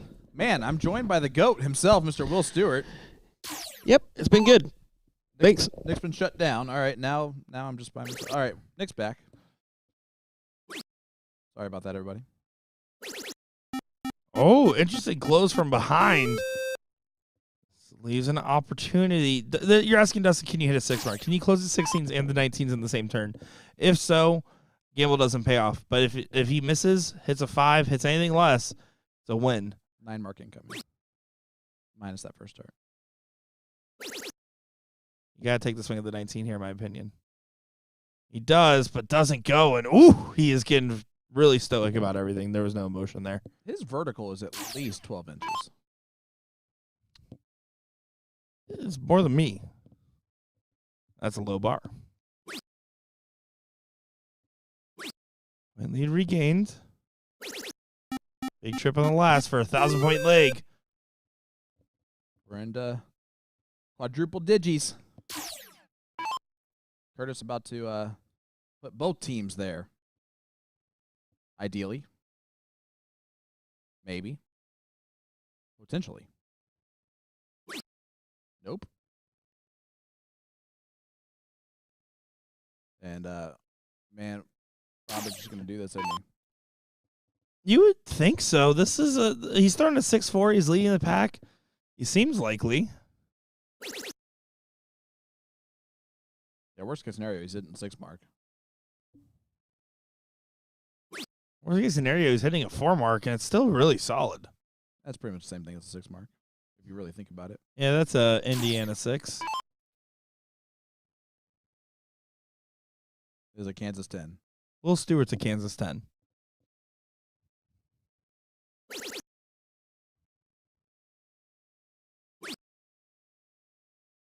Heather Fuller letting us all know that 16's on a double. I don't think she likes 16s very much. What? That's right. We appreciate everybody joining us on the East Coast. It is 1:32 a.m. Over under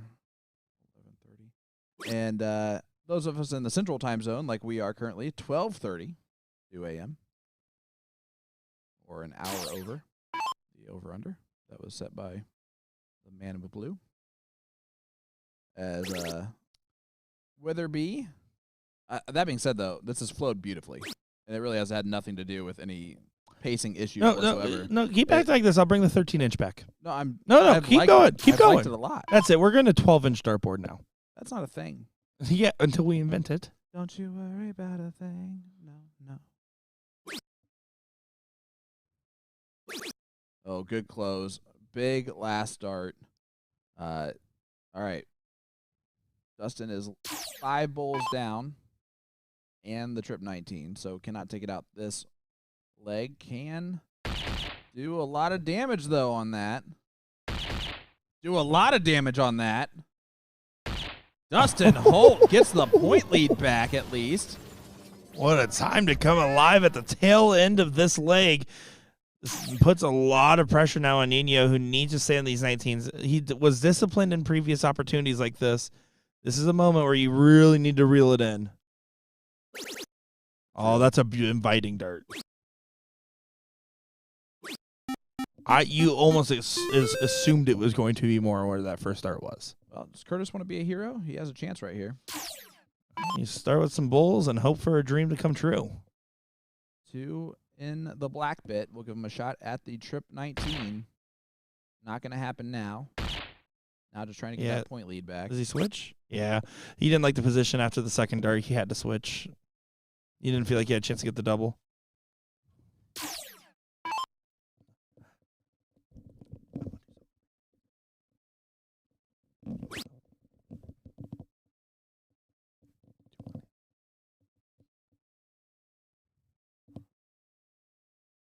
All right, Dustin stepping up. Opportunity here.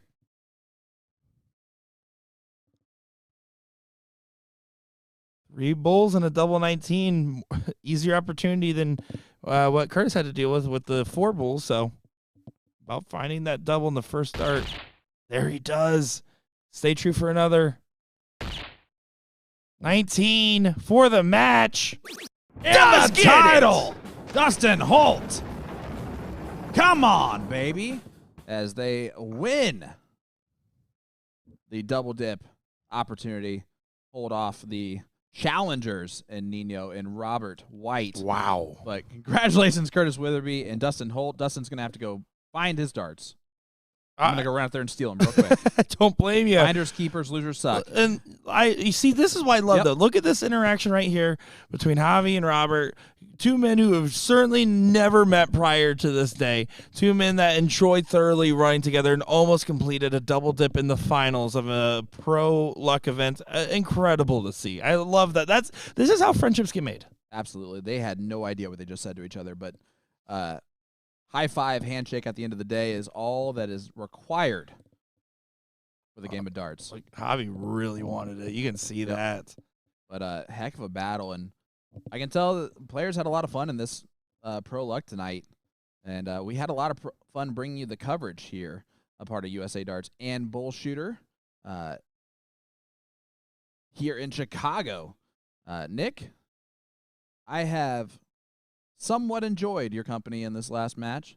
It's been surprisingly pleasant in a very, very not surprisingly fun way. Really happy I was able to work with my friends here, particularly Gordon Dixon. Looking forward to seeing everybody tomorrow for our International Challenge and more with our coverage as we are starting to get towards the latter half of our coverage here for the 39th Chicago Finals, the XL Tour, the 40th Tour right around the corner.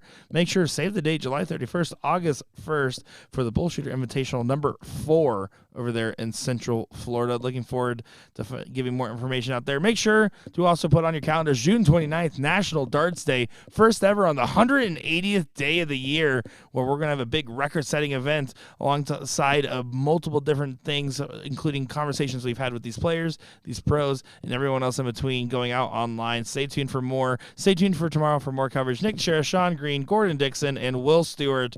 Have a good night, everybody. We'll see you tomorrow morning, 10 a.m. Central-ish.